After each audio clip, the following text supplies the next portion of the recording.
ನಾನು ಹೇಳಿದ್ರೆ time invest ಮಾಡ್ತಾ ಇದ್ರ ನಿಮ್ಮ ಒಂದು time. So it is very much time ತೆಗೆದು ಹಾಕ್ಬೇಕು. ನೆಕ್ಸ್ಟ್ ಇಯರ್ ಸ್ಟೂಡೆಂಟ್ ಹೇಳ್ತಾ ಇದೀನಿ, study from now only. Serious ಎಷ್ಟಾಗುತ್ತೋ ಅಷ್ಟು ಟೈಮ್ ಮಾತ್ರ ಎಂಜಾಯ್ಮೆಂಟ್ ಆಗ್ತದೆ. ಮ್ಯಾಕ್ಸಿಮಮ್ ಎಂಜಾಯ್ಮೆಂಟ್ ಕಮ್ಮಿ ಸ್ಟಡೀಸ್ ಆಗ್ತದೆ. Okay, let's actually continue. Dam safety bill. First of all, ಈ ಡ್ಯಾಮ್ ಸೇಫ್ಟಿ ಬಿಲ್ ಎಂತಕ್ಕೆ ನ್ಯೂಸ್ ಅಲ್ಲಿ ಬರ್ತಾ ಇದೆ ಅಂತ ಹೇಳಿ ನೋಡೋಣ.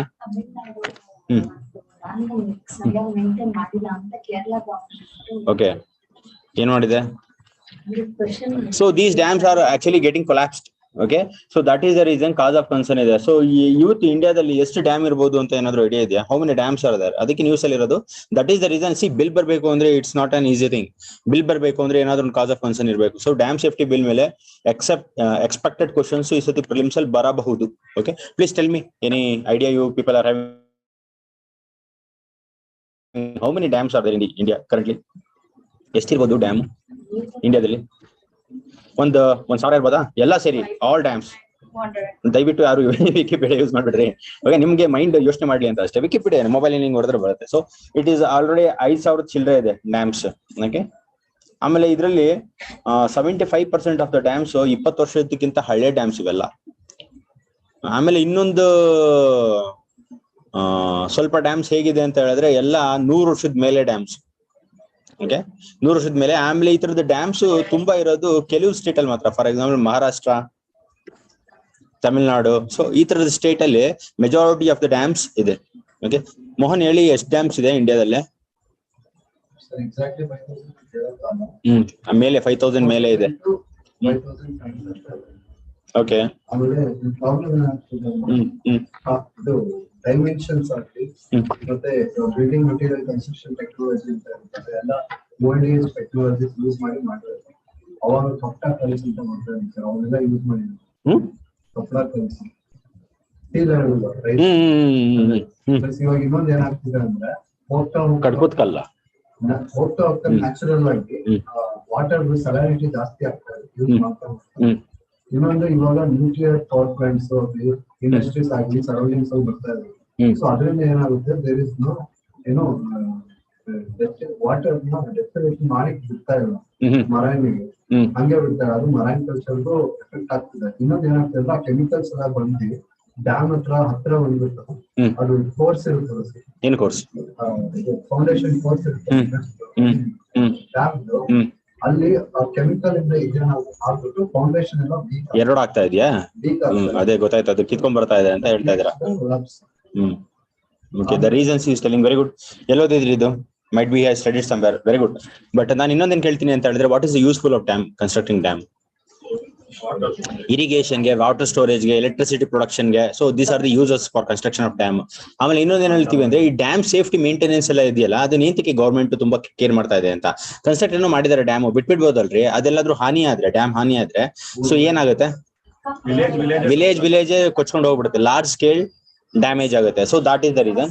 ಸೊ ಗೌರ್ಮೆಂಟ್ ಏನ್ ಮಾಡಿದೆ ಅಂತ ಹೇಳಿದ್ರೆ, both national level and state level ಅಲ್ಲಿ ಆಕ್ಚುಲಿ ಆರ್ಗನೈಸೇಷನ್ಸ್ ಡೆವಲಪ್ ಮಾಡಿದೆ. Okay, national committee on dam safety and state committee on dam safety ಅಂತ both national level as well as state level ಅಲ್ಲಿ ಅದು organise ಮಾಡಿದೆ. And majority of the concerns actually ಇದ್ರದ್ದು responsible ಇರೋದು state ಗೌರ್ಮೆಂಟ್ಗೆ. Okay, but implementation authority rights ಇರೋದು central ಅಲ್ಲಿ. Okay, they are some of the points. ನಿಧಾನಕ್ಕೆ ಕೇಳ್ಕೊಂಡೋಣ, ಇನ್ನೂ ತುಂಬಾ ಡೀಟೇಲ್ಸ್ ಇದೆ, ಬರ್ಕೊಂಡೋಗಿ ಆರಾಮಾಗಿ ಬರೀರಿ. It consists, ಹೇಳಿ, dam safety bill. Future temples of first point. Good. First point, the main features ಅಂತ ಬರ್ಕೊಳ್ಳಿ. Dam safety bill main features. It consists of 2 national bodies. First is, ಎಲ್ಲ ಬರ್ಕೊಳೋದು ಬೇಡ, ನಾನು ಹೇಳಿದ್ ಮಾತ್ರ ಬರ್ಕೊಳ್ಳಿ. It consists of 2 national bodies.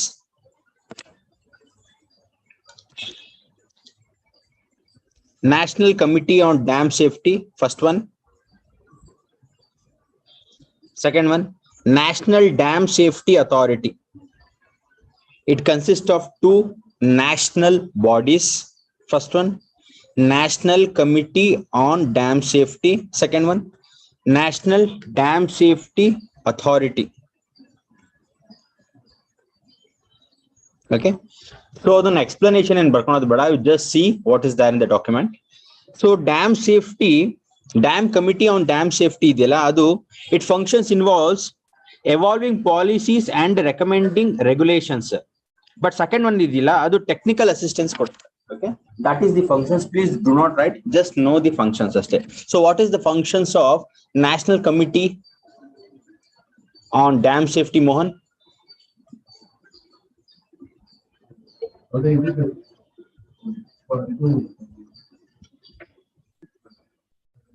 ಅಲ್ಲೇ ಇದೆಯಲ್ರಿ, evolving policies and implementing regulations. But what is the functions of National Dam Safety Authority? Technical assistance to state organizations. Okay, ಅಷ್ಟೇ ತಿಳ್ಕೊಳ್ಳಿ ಸಾಕು, ಡೀಪ್ ಆಗಿ ಏನು ಹೋಗೋದ್ ಬೇಡ, ಯಾಕಂದ್ರೆ you have to know ಅಷ್ಟೇ. Okay, please go to the next point. It also consists of, first to national level ಅಲ್ಲಿ ಹೇಳ್ತಾರೆ, second to state bodies ಹೇಳ್ತಾರೆ. Okay, first national level ಆಯ್ತು, second one it also consists of two state bodies. It also consists of two state bodies. First one, the State Committee on Dam Safety. The State Committee on Dam Safety. Second one, State Dam Safety Organization.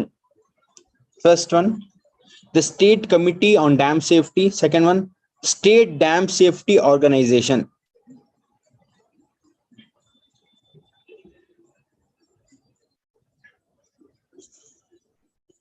Okay, so third point ಬರ್ಕೊಳ್ಳಿ, the functions of these bodies are provided in, the functions of these bodies are provided in schedules to the bill, are provided in schedules to the bill. These can be amended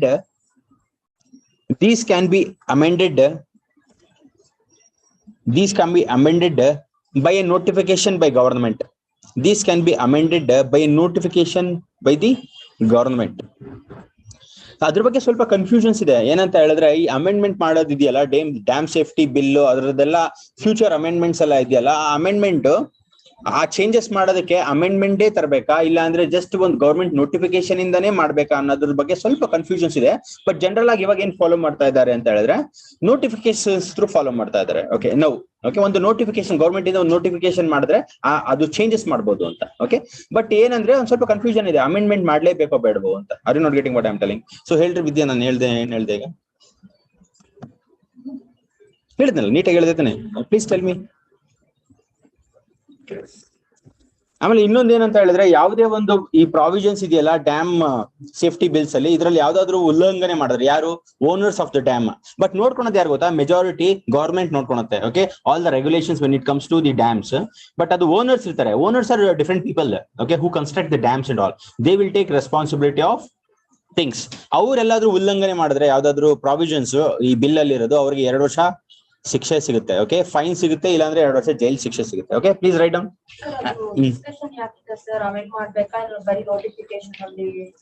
ಅಂದ್ರೆ ಸ್ವಲ್ಪ oppositions ಇದೆ. ಎಂತಕ್ಕೆ ಅಂತ ಹೇಳಿದ್ರೆ, just notifications ಆತರ ಮಾಡಿದ್ರೆ ಅದು complete parliament ಅಲ್ಲಿ ಡಿಸ್ಕಸ್ ಆಗಲ್ಲ ಅಂತ. ಪಾರ್ಲಿಮೆಂಟ್ ಅಲ್ಲಿ ಕಂಪ್ಲೀಟ್ ಆಗಿ ಡಿಸ್ಕಸ್ ಆಗ್ಬೇಕು ಅಂದ್ರೆ ಅಮೆಂಡ್ಮೆಂಟ್ ಎಲ್ಲ ಅದು ಸ್ವಲ್ಪ ಕಷ್ಟ ಅಮೆಂಡ್ಮೆಂಟ್ ಮಾಡೋದು. ನೋಟಿಫಿಕೇಶನ್, ಗವರ್ಮೆಂಟ್ ನೋಟಿಫಿಕೇಶನ್ ಆರಾಮಾಗಿ ಬಿಡಬಹುದು. ಬಟ್ ಅಮೆಂಡ್ ಮಾಡೋದಕ್ಕೆ you need some discussion in the parliament. ಅದಕ್ಕೆ ಓಕೆ, ಸೊ ಅದು ಸ್ವಲ್ಪ ಇಶ್ಯೂಸ್ ಸ್ವಲ್ಪ ಸೀರಿಯಸ್ ಇದ್ರೆ ಮಾತ್ರ ಅದು it will go to the parliament and then they can amend, you know. Please write on the next one. An offense under the bill can lead to imprisonment up to 2 years. An offense under the bill can lead to imprisonment up to 2 years or a fine or both. An offense under the bill can lead to imprisonment up to 2 years or a fine or both of them. Okay, so ನನಗೆ ಇವಾಗ ಏನ್ ಹೇಳ್ಬೇಕು ಅಂತ ಹೇಳಿದ್ರೆ, ಈ ತರದೊಂದು dam construct ಮಾಡ್ತಾರಲ್ಲ, ಅದು inter state ಇರುತ್ತಾ ಇಲ್ಲಾಂದ್ರೆ ಇಂಟ್ರಾ ಸ್ಟೇಟ್ ಇರುತ್ತಾ, ಹೇಗೆ ಅಂತ ಏನಂತ ಅನ್ಸುತ್ತೆ ನಿಮ್ಗೆ? ಎರಡೂ ಇರುತ್ತೆ. ಆಮೇಲೆ ಫಾರ್ ಎಕ್ಸಾಂಪಲ್ ಇವಾಗ ಒಂದು ಕೇಳೋಣ, ಏನಂತ ಹೇಳಿದ್ರೆ, ಒಂದು ಸ್ಟೇಟ್ ಅಲ್ಲಿ ಕಂಪ್ಲೀಟ್ ಡ್ಯಾಮ್ ಕಂಪ್ಲೀಟ್ ಒಂದ್ ಸ್ಟೇಟ್ ಅಲ್ಲೇ ಇದೆ. ಆ ರಿವರ್ ಫ್ಲೋ ಆಗುತ್ತಲ್ಲ, ರಿವರ್ ಮೇಲೆ ತಾನೇ ಕಟ್ಟೋದು ಡ್ಯಾಮ್ಸ್. ಆ ರಿವರ್ ಫ್ಲೋ ಆಗೋದು ಕಂಪ್ಲೀಟ್ ಆ ಸ್ಟೇಟ್ ಅಲ್ಲೇ ಹುಟ್ಟಿ ಅಲ್ಲೇ ಎಂಡ್ ಆಗುತ್ತೆ ಅಂತ ಅಂದ್ಕೊಳ್ಳಿ ಆ ರಿವರು. ಅದ್ರ ಮೇಲೆ ಆ ಸ್ಟೇಟ್ ಅವರು ಡ್ಯಾಮ್ ಕಟ್ಟಿದ್ದಾರೆ. ಅವಾಗ ಸೆಂಟ್ರಲ್ ಅಥಾರಿಟೀಸ್ಗೆ ಅಧಿಕಾರ ಇರುತ್ತಾ? ಅದು ಕನ್ಫ್ಯೂಷನ್ ಇದೆ ಪ್ರಾವಿಷನ್ಸ್ ಅಲ್ಲಿ, ಈ ಬಿಲ್ ಅಲ್ಲಿ. ಏನಂತ ಹೇಳಿದ್ರೆ, ಆ for example inter state dam construct ಮಾಡಿದ್ರೆ ಅದು ಸೆಂಟ್ರಲ್ ಅವ್ರು ಏನಂತಾರೆ ಅಂತ ಹೇಳಿದ್ರೆ, it involves actually 2 states. Okay, 2 state ಇದೆ, that is the reason we will actually involve in this ಅಂತ ಹೇಳ್ತಾರೆ. ಸೊ ಯಾರು? ಸೆಂಟ್ರಲ್. ಪಬ್ಲಿಕ್ ಇಂಟ್ರೆಸ್ಟ್ ಇದ್ರೆ ಮಾತ್ರ ಇನ್ವಾಲ್ವ್ ಆಗ್ತಾರೆ, ಇಲ್ಲಾಂದ್ರೆ ಆಗಂಗಿಲ್ಲ. ಓಕೆ, ಬಟ್ ಏನು ಸ್ಟೇಟ್ ಅವ್ರು ಏನಂತಾರೆ ಅಂದ್ರೆ, ಒಂದು ಯಾವ್ದಾದ್ರು ಒಂದು ನದಿ ಇಲ್ಲೇ ಉಕ್ಕಿ ಇಲ್ಲೇ ಹರಿದು ಇಲ್ಲೇ ಎಂಡ್ ಆಗುತ್ತೆ ಅಂತ ಅಂದ್ಕೊಳ್ಳಿ, ಅದ್ರ ಮೇಲೆ ಡ್ಯಾಮ್ ಕನ್ಸ್ಟ್ರಕ್ಟ್ ಮಾಡ್ತೀವಿ, ಅವಾಗ ನೀವ್ ಯಾಕೆ ಬೇಕು ನಮ್ಗೆ ಅಂತ ಕೇಳ್ತಾರೆ ಸ್ಟೇಟ್ ಅವರು. ಅದ್ರ ಬಗ್ಗೆ ಸ್ವಲ್ಪ ಕನ್ಫ್ಯೂಷನ್ ಇದೆ ಅದರಲ್ಲಿ, ಈ ಬಿಲ್ ಅಲ್ಲಿ. ಓಕೆ, ಅದೊಂದು ಸ್ವಲ್ಪ ಮೈಂಡ್ ಇಟ್ಕೊಳ್ಳಿ ಸಾಕು. Okay, ಬರ್ಕೊಂಡೋಗಿ. The bill applies to all specified dams in the country. The bill applies to all specified dams in the country.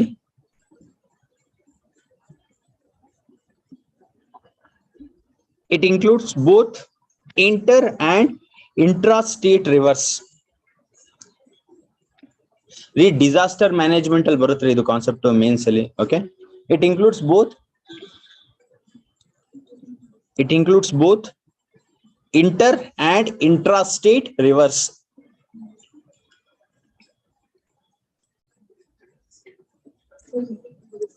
It includes both. The bill applies to all specified dams in the country. Police stop. It includes both inter and intra-state rivers.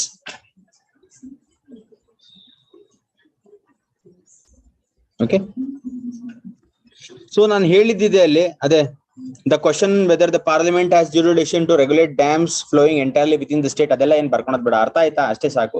Please go to the next point. The function of National Committee on Dam Safety. The function of ರೀ, ನಾನು ಹೇಳೋದು ಸ್ವಲ್ಪ ನಿಮ್ಗೆ ನೆನಪಿರುತ್ತೋ ಇರಲ್ವೋ? ಇರುತ್ತೆ ತಾನೆ? ಒಂದ್ ವಾರ ಬಿಟ್ಟು ಕೇಳಿದ್ರು ಇರುತ್ತೆ ತಾನೆ? ಡಿಪೆಂಡ್ಸ್ ಆನ್ ದೇರ್ ಐಕ್ಯೂ ಅಲ್ಲ. ಫಿಲ್ಮ್ ನೋಡಿದ್ರೆ ಜ್ಞಾಪನ ಇರಲ್ವೇನಾ?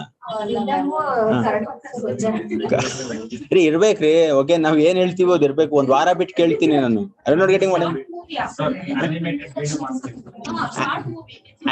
ಆ ಮೂವಿಲು ಬರೀ ಪಾಯಿಂಟ್ಸ್ ಬಂದ್ರೆ ಅವಾಗ ನಿದ್ದೆ ಮಾಡ್ಬಿಟ್ರೆ ನೀವ್ ಏನ್ ಮಾಡೋದು? ಇಲ್ವಾ? ಓಕೆ, ಇರುತ್ತೆ ಇರಲ್ವೋ? ನೆನ್ಪಿರುತ್ತಾ? ಪಕ್ಕ ಇರುತ್ತಾ? ಇವಾಗ ನಾನು ಯಾವ್ದೋ ಒಂದು ಕ್ವಶನ್ ಕೇಳ್ತೀನಿ, 1 ತಿಂಗಳ ಮುಂಚೆ ಮಾಡಿರೋದು, ಫಸ್ಟ್ ಕ್ಲಾಸ್ ಅಲ್ಲಿ ಮಾಡಿದ್ದು, ಹೇಳ್ತೀರಾ? ಮೊನ್ನೆ ಪರ್ಪಲ್ ರೆವಲ್ಯೂಷನ್ ಮಾಡಿದ್ದೇನೆ ನಾನು ಜಾಗ್ರಫಿ ಕ್ಲಾಸ್ ಅಲ್ಲಿ. ಸರ್ ಆನ್ಸರ್ ಹೇಳಿ, ಅವಾಗ ಬೈಸ್ಕೊಂಡ್ರೆ ಹೇಳಿ. ಇವತ್ತು ಒಂದು ಸರ್ ಕರೆಂಟ್ ಅಫೇರ್ಸ್ ಮಾಡಿ. Okay, very good. ಎಲ್ರಿ ಜಂಡು ಬಾಂಬ್ ವಾಸನೆ ಬರ್ತಾ ಇದೆ, ಎಲ್ಲಿಂದ ರೀ ಅದು? Okay, so wait, listen here. ಈಗ ಫಸ್ಟ್ ಕ್ಲಾಸ್ ಅಲ್ಲಿ ಮಾಡಿದ್ದು ಹೇಳ್ರಿ ನೋಡೋಣ. ನಾನು ಡಿಫ್ಲೇಷನ್ ಅಂತ ಏನೋ ಒಂದು ಮಾಡಿದೆ ಅಲ್ವಾ? Deflator, stagflation. Very good. See is telling. But ನಾನು ಕೆಲವರಿಗೆ ಕೇಳಿದ್ರೆ ಅವ್ರು ಮಾತ್ರ ಹೇಳ್ಬೇಕು. ಮಾನಸ ಹೇಳ್ರಿ, ಸ್ಟಾಗ್ಫ್ಲೇಷನ್ ಅಂದ್ರೆ ಏನು? ಸರ್, ಇನ್ನೊಂದು ಗವರ್ನರ್ ಸ್ಟೇಟ್ ರಿಲೇಷನ್ ಮಾಡಿದ್ದೇನೆ. Very good, very good. Okay, 1 ತಿಂಗಳಾದ್ರೂ ಜ್ಞಾಪನ ಇದೆ ಅಂತ ಹೇಳಿದ್ರೆ ಸ್ವಲ್ಪ ತಲೆಗೆ ಹೋಗ್ತಾ ಇದೆ ಅಂತ ಅರ್ಥ. ಓಕೆ, ದಯವಿಟ್ಟು ಬರ್ಕೊಳ್ಳಿ. ಫುಲ್ ಹೋಗ್ತಾ ಇದೆಯಾ? ಓಕೆ, ಬರ್ಕೊಳ್ಳಿ. The functions of National Committee on Dam Safety and other bodies. The functions of National Committee on Dam Safety and other such bodies are listed in the schedule. Are listed in the schedules to the bill.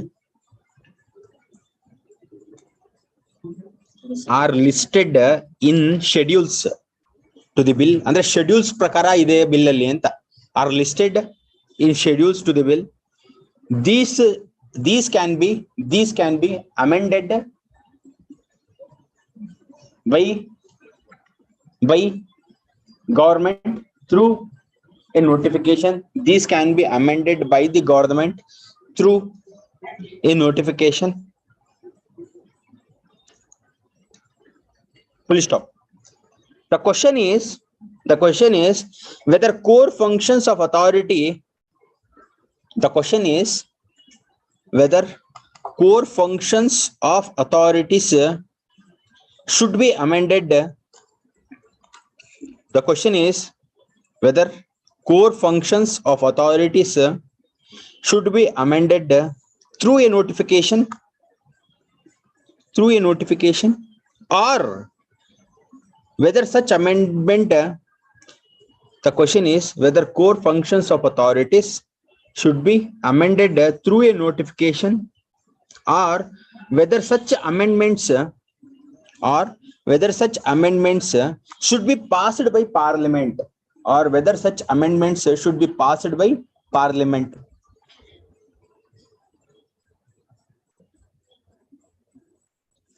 Okay, so dam safety bill ಅಲ್ಲಿ ಇಷ್ಟೇ provisions ಇರೋದು. ಇದು mains ಅಲ್ಲಿ ದಯವಿಟ್ಟು ಕೇಳ್ತಾನೆ. Okay, you are not getting ಈ ತರದ್ದು ಕೇಳ್ತಾರೆ ಇದರಲ್ಲಿ ಮೇನ್ಸ್ ಅಲ್ಲಿ. ಈ ನಡುವೆ ಏನ್ ಕೇಳ್ತಾ ಇದ್ದಾರೆ ಅಂತ ಹೇಳಿದ್ರೆ, ವಾಟ್ ಐ ಹ್ಯಾವ್ ಸೀನ್, ಯಾವ ತರ ಕೇಳ್ತಾ ಇದ್ದಾರೆ ಕ್ವಶನ್ಸ್ ಮೇನ್ಸ್ ಅಲ್ಲಿ, ಯು ಟೆಲ್ ಮಿ. ಚಂದನ ಹೇಳಿ ಯಾವ ತರ ಕೇಳ್ತಾ ಇದ್ದಾನೆ ಅಂತ. ಹೇಳಿದ್ನಲ್ಲ ನಿನ್ನೆ ಹೇಳಿದ್ದೆ ನಾನು. ಯಾವ ತರ ಕೇಳ್ತಾ ಇದ್ದಾನೆ ಅಂದ್ರೆ, ಬಿಲ್ ದೋಸ್ ಫೀಚರ್ಸ್ ಕೇಳ್ತಾನೆ, ಅದ್ರ ಜೊತೆಗೆ ಏನ್ ಕೇಳ್ತಾನೆ, ಪಾಸಿಟಿವ್ ಆರ್ ನೆಗೆಟಿವ್, ನಿಮ್ ಒಪಿನಿಯನ್ ಕೇಳ್ತಾನೆ, ಅನಲೈಸ್ ಮಾಡೋದಕ್ಕೂ ಕೇಳ್ತಾನೆ, ಫ್ಯೂಚರ್ ಸಜೆಷನ್ಸ್ ಕೇಳ್ತಾನೆ. ಓಕೆ, ಬಟ್ ಮೊದಲೆಲ್ಲ ಹೇಗಿತ್ತು ಅಂದ್ರೆ ಜಸ್ಟ್ ಆಕ್ಚುಲಿ ಒಪಿನಿಯನ್ಸ್ ಕೇಳ್ತಾ ಇದ್ರು. ಬಟ್ ಈ ನಡುವೆ ಸ್ವಲ್ಪ ಫೀಚರ್ಸ್ ಕೇಳಿ ಆಮೇಲೆ ಒಪಿನಿಯನ್ ಕೇಳ್ತಾ ಇದಾರೆ. ಓಕೆ, ಇತ್ಲಾಗಿ ಫ್ಯಾಕ್ಟ್ಸು ಬೇಕು, ಇತ್ಲಾಗಿ ಅನಾಲಿಸಿಸ್ ಬೇಕು, ಇತ್ಲಾಗಿ ವೇ ಫಾರ್ವರ್ಡ್ ಬೇಕು. ಸೊ ಬರ್ಕೊಳ್ಳಿ ಕಂಟೆಕ್ಸ್ಟ್. ಏನಿಲ್ಲ, ಕಂಟೆಕ್ಸ್ಟ್ ಅಲ್ಲಿ ಏನ್ ಹೇಳ್ತಾ ಇದ್ದಾರೆ ಅಂತ ಹೇಳಿದ್ರೆ, ಒಂದು ಡ್ಯಾಮ್ ನ ಲಾರ್ಜ್ ಡ್ಯಾಮ್ ಅಂತ ಹೇಳ್ಬೇಕು ಅಂತ ಹೇಳಿದ್ರೆ ಅದ್ರ ಹೈಟ್ ಎಷ್ಟಿರ್ಬೇಕು ಅಂತ. ಓಕೆ, ಅವ್ರೇನಂತಾರೆ ಅಂದ್ರೆ ಒಂದ್ 10 ರಿಂದ 15 ಮೀಟರ್ ಮೇಲೆ ಇರೋ ಡ್ಯಾಮ್ ನ ಲಾರ್ಜ್ ಡ್ಯಾಮ್ಸ್ ಅಂತ ಕನ್ಸಿಡರ್ ಮಾಡ್ಬೋದು. ಅದಕ್ಕಿಂತ ಕಮ್ಮಿ ಇದ್ರೆ ಸ್ಮಾಲ್ ಡ್ಯಾಮ್ಸ್ ಅಂತ ಕನ್ಸಿಡರ್ ಮಾಡ್ಬೋದು. ಈ ತರದ ಡ್ಯಾಮ್ ಇಂಡಿಯಾದಲ್ಲಿ 5,000 ಚಿಲ್ಲರೆ ಇದೆ, 5,745 ಈ ತರದ್ದು ಒಂದು ಲಾರ್ಜ್ ಡ್ಯಾಮ್ಸ್ ಇದೆ, not small dams, large dams. ಅದರಲ್ಲಿ 5,675 ಸ್ಟೇಟ್ ಗವರ್ಮೆಂಟ್ ಆಪರೇಟ್ ಮಾಡುತ್ತೆ, ಆಮೇಲೆ 40 ಸೆಂಟ್ರಲ್ ಗವರ್ಮೆಂಟ್ ಆಪರೇಟ್ ಮಾಡುತ್ತೆ, 5 ಪ್ರೈವೇಟ್ ಪ್ಲೇಯರ್ಸ್ ಆಪರೇಟ್ ಮಾಡ್ತಾರೆ. ಓಕೆ, ಸೊ ಜನರಲ್ ಆಗಿ ಬರ್ಕೊಳ್ಳಿ, ಅಲ್ಲಿರೋದನ್ನೆಲ್ಲ ಬರ್ಕೋಬೇಡ್ರಿ, ಸುಮ್ಮನೆ ಡ್ಯಾಶ್ ಆಗಿ ಬರ್ಕೊಳ್ರಿ, ಅಷ್ಟೊಂದೆಲ್ಲ ಕತೆಗಳು ಹಾಕ್ಬೇಕು. You just write large dams ಅಂತ ಕರೆಯೋದಕ್ಕೆ 10 ರಿಂದ 15 ಮೀಟರ್ ಗಿಂತ ಜಾಸ್ತಿ ಇರಬೇಕು height. It the height should be more than 10 metre to 15 metre. ಇಂಡಿಯಾದಲ್ಲಿ ಟೋಟಲ್ 5,745 ಲಾರ್ಜ್ ಡ್ಯಾಮ್ಸ್ ಇದೆ. ಸೊ ಅದರಲ್ಲಿ 5,675 operated by state, 40 operated by central government and 5 operated by private players or private agencies. Many others are there. Okay, we will list in the some other classes. 5 ಯಾವ್ದದು private sectors ಅಂತ. Okay, so 75% of the dams are more than 20 years. Already I have told that.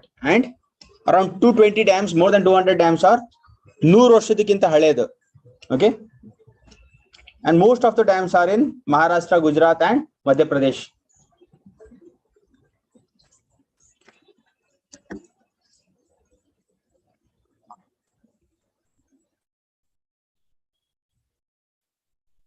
ಕತೆ ಎಲ್ಲ ಬರ್ಕೋಬಾರ್ದು, just dash mark ಹಾಕೊಳ್ಳಿ. Numbers are not that important. Maharashtra, Madhya Pradesh, Gujarat ಅಂತ ಬರ್ಕೊಳ್ಳಿ. Okay, not numbers, but these numbers are important. Which 5,675, these numbers are important. Not to remember exactly, but just for comparison they are important.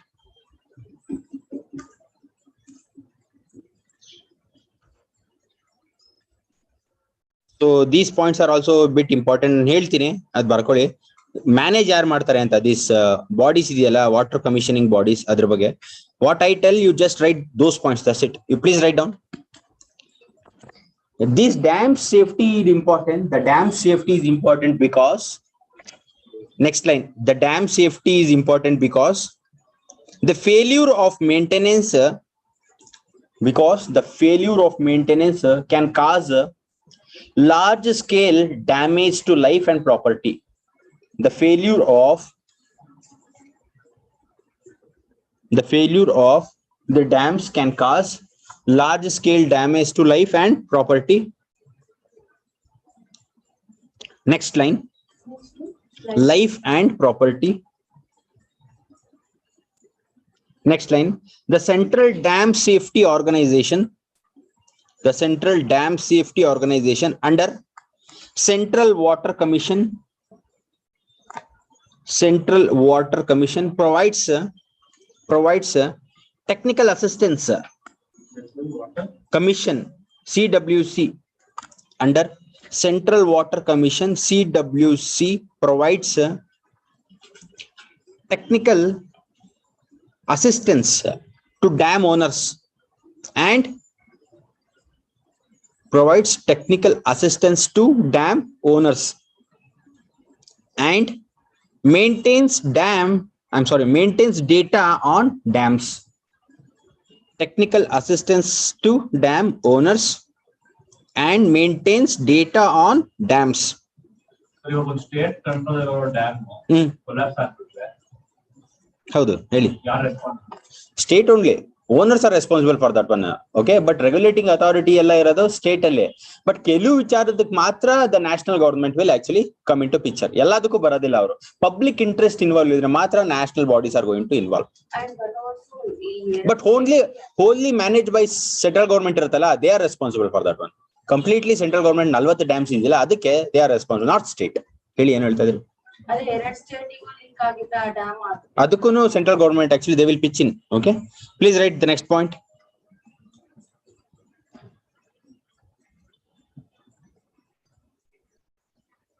This you write this one. CWC provides that each dam owner should carry out. CWC provides that each dam owners should carry out pre and post monsoon inspections. Each dam owners should carry out pre and post monsoon inspections. Pre and post monsoon inspections. Okay, ಅಷ್ಟು ಬರೀರಿ ಸಾಕು. But ಏನಂತ ಹೇಳಿದ್ರೆ, ಇದನ್ನ ನಾನು data ಹೇಳ್ತೀನಿ ತಿಳ್ಕೊಳ್ಳಿ. ಅದೇನಾಗಿದೆ ಅಂತ ಹೇಳಿದ್ರೆ, 17 ಸ್ಟೇಟ್ಗೆ CAG ಏನ್ ಮಾಡಿದ್ರು ಅಂದ್ರೆ, ಓಕೆ ನೀವ್ ಹೇಳಿದ್ದೀರಾ ಪ್ರೀ ಅಂಡ್ ಪೋಸ್ಟ್ ಮಾನ್ಸೂನ್. ಬರೀ ಪ್ರೀ ಅಂಡ್ ಪೋಸ್ಟ್ ಮಾನ್ಸೂನ್ ಅಲ್ಲ. ಈ ಫಾರ್ ಎಕ್ಸಾಂಪಲ್ ಈ ಡಿಸಾಸ್ಟರ್ಸ್ ಆಗುತ್ತಲ್ಲ, ಫಾರ್ ಎಕ್ಸಾಂಪಲ್ ಅರ್ಥಕ್ವೇಕ್ಸ್, ಸುನಾಮಿ, ಆ ತರದ್ದೆಲ್ಲ ಆದಾಗ ಗೌರ್ಮೆಂಟ್ ಏನ್ ಹೇಳುತ್ತೆ ಅಂದ್ರೆ, pre and post monsoon inspection ಜೊತೆಗೆ ಈ ತರದ ಒಂದು ಇನ್ಸಿಡೆಂಟ್ ಆದಾಗ್ಲೂ ಇನ್ಸ್ಪೆಕ್ಷನ್ ಮಾಡಿ ಅಂತ ಹೇಳಿದೆ. ಯಾರು? ಗೌರ್ಮೆಂಟ್. ಬಟ್ ಅದು CAG ಅವ್ರು ಏನ್ ಮಾಡಿದ್ದಾರೆ ಅಂದ್ರೆ, CAG ಅವರು ರಿಪೋರ್ಟ್ ಮಾಡ್ಬೇಕಾದ್ರೆ, ಗೌರ್ಮೆಂಟ್ ಸಬ್ಮಿಟ್ ಮಾಡ್ಬೇಕಾದ್ರೆ, ಅವರು ಆಕ್ಚುಲಿ ಫೈಂಡಿಂಗ್ಸ್ ಏನಿತ್ತು ಅಂತ ಹೇಳಿದ್ರೆ, ಒಂದು 17 ಸ್ಟೇಟ್ಗೆ ಅವರು ಸ್ಟಡಿ ಮಾಡಿದ್ರು. 17 ಸ್ಟೇಟ್ ಅಲ್ಲಿ they found that only 2 states are carrying out this inspections. Other states are not actually taking too serious. Okay, so ಇದನ್ನ ಹೇಳಿದ್ರೆ ಆಸ್ ಎ ಬ್ಯೂರೋಕ್ರಾಟ್ ನೀವು ಇದನ್ನೆಲ್ಲ ನೋಡಿದ್ರೆ ಏನ್ ಚೇಂಜಸ್ ಮಾಡ್ಬೋದು ಅಂತ ಅನ್ಸುತ್ತೆ. ಯಾಕಂದ್ರೆ ಆನ್ಸರ್ಸ್ ಅಲ್ಲಿ ವೇ ಫಾರ್ವರ್ಡ್ ಅಲ್ಲಿ ಕೇಳಿದ್ರೆ ಏನ್ ಬರೀತೀರಾ? ಆಸ್ ಎ ಬ್ಯೂರೋಕ್ರಾಟ್ ಈ ತರದೊಂದು 17 ಸ್ಟೇಟ್ ಇದ್ ಮಾಡಿದ್ರೆ 2 ಸ್ಟೇಟ್ ಮಾಡ್ತಾ ಇದೆ ಅಂತ ಬಂತು. ಸೊ ಅದಕ್ಕೆ ಕಂಪ್ಲೀಟ್ ಎಲ್ಲಾ ಸ್ಟೇಟ್ ಮಾಡ್ಬೇಕೋ ಮಾಡ್ಬಾರ್ದು? ಮಾಡ್ಬೇಕಲ್ವಾ? ಯಾಕಂದ್ರೆ ಪಬ್ಲಿಕ್ ಲೈಫ್ ಇನ್ವಾಲ್ವ್ಡ್ ಅದರಲ್ಲಿ. ಸೊ ಬ್ಯೂರೋಕ್ರಾಟ್ ಆಗಿ ನೀವು ನೆಕ್ಸ್ಟ್ ನಾಳೆ ಈ ತರದ್ದು ಒಂದು ಲ್ಯಾಕುನಾನ ಹೇಗೆ ನೀವು ಸಾಲ್ವ್ ಮಾಡ್ತೀರಾ? ಏನ್ರಿ ಹಿಂಗ್ ನೋಡ್ತಾ ಇದೀರಾ? ಬೈಂಡಿಂಗ್ ಇರ್ಬೇಕಲ್ವಾ? ಯಾವ್ದಾದ್ರು ಒಂದ್ ಸ್ವಲ್ಪ ಬೈಂಡಿಂಗ್ ಇದ್ರೆ ಮಾತ್ರ ಅವರು ಕೆಲಸ ಮಾಡ್ತಾರೆ ಅಥಾರಿಟೀಸ್. ಇಲ್ಲ ಅಂದ್ರೆ ಒಂದು ಕಮಿಟಿ ಅಪಾಯಿಂಟ್ ಮಾಡಿ ಯಾವ್ದಾದ್ರು ಸ್ವಲ್ಪ ಲ್ಯಾಕುನಾ ಆದ್ರೆ, ಇನ್ಸ್ಪೆಕ್ಷನ್ಸ್ ಕರೆಕ್ಟ್ ಆಗಿ ಫಾಲೋ ಮಾಡಿಲ್ಲ ಅಂತ ಹೇಳಿದ್ರೆ, ಏನೋ ಪೆನಾಲ್ಟಿ ಏನಾದ್ರು ಸ್ಟೇಟ್ಗೆ ಬೀಳೋ ತರ ಏನಾದ್ರು ಇನ್ಸ್ಪೆಕ್ಷನ್ಸ್ ಕರೆಕ್ಟ್ ಆಗಿ ಫಾಲೋ ಮಾಡಿದ್ರೆ ಇನ್ಸೆಂಟಿವ್ ಅದೊಂಥರ. ಆಮೇಲೆ ಮಾಡ್ಲಿಲ್ಲ ಅಂದ್ರೆ ಇನ್ಸೆಂಟಿವ್ ಬೇಡ, ನಮ್ಗೇನು ಬೇಡ ಅಂತ ಅಂದ್ರೆ, ಲಾರ್ಜ್ ಪ್ಲೇಯರ್ಸ್ ಇದಾರಲ್ಲ, ದೇ ಆರ್ ಬಿಟ್ ನೆಗ್ಲಿಜೆಂಟ್. ಅವ್ರ ಹತ್ರ ಇನ್ಸೆಂಟಿವ್ಸ್ ಮಾಡಿಲ್ಲ ಅಂದ್ರೆ ಪೆನಾಲ್ಟೀಸ್ ಹಾಕ್ಬೇಕಾಗುತ್ತೆ. ಯಾರಿಗೆ? ಓನರ್ಸ್ಗೆ, owners of the dam.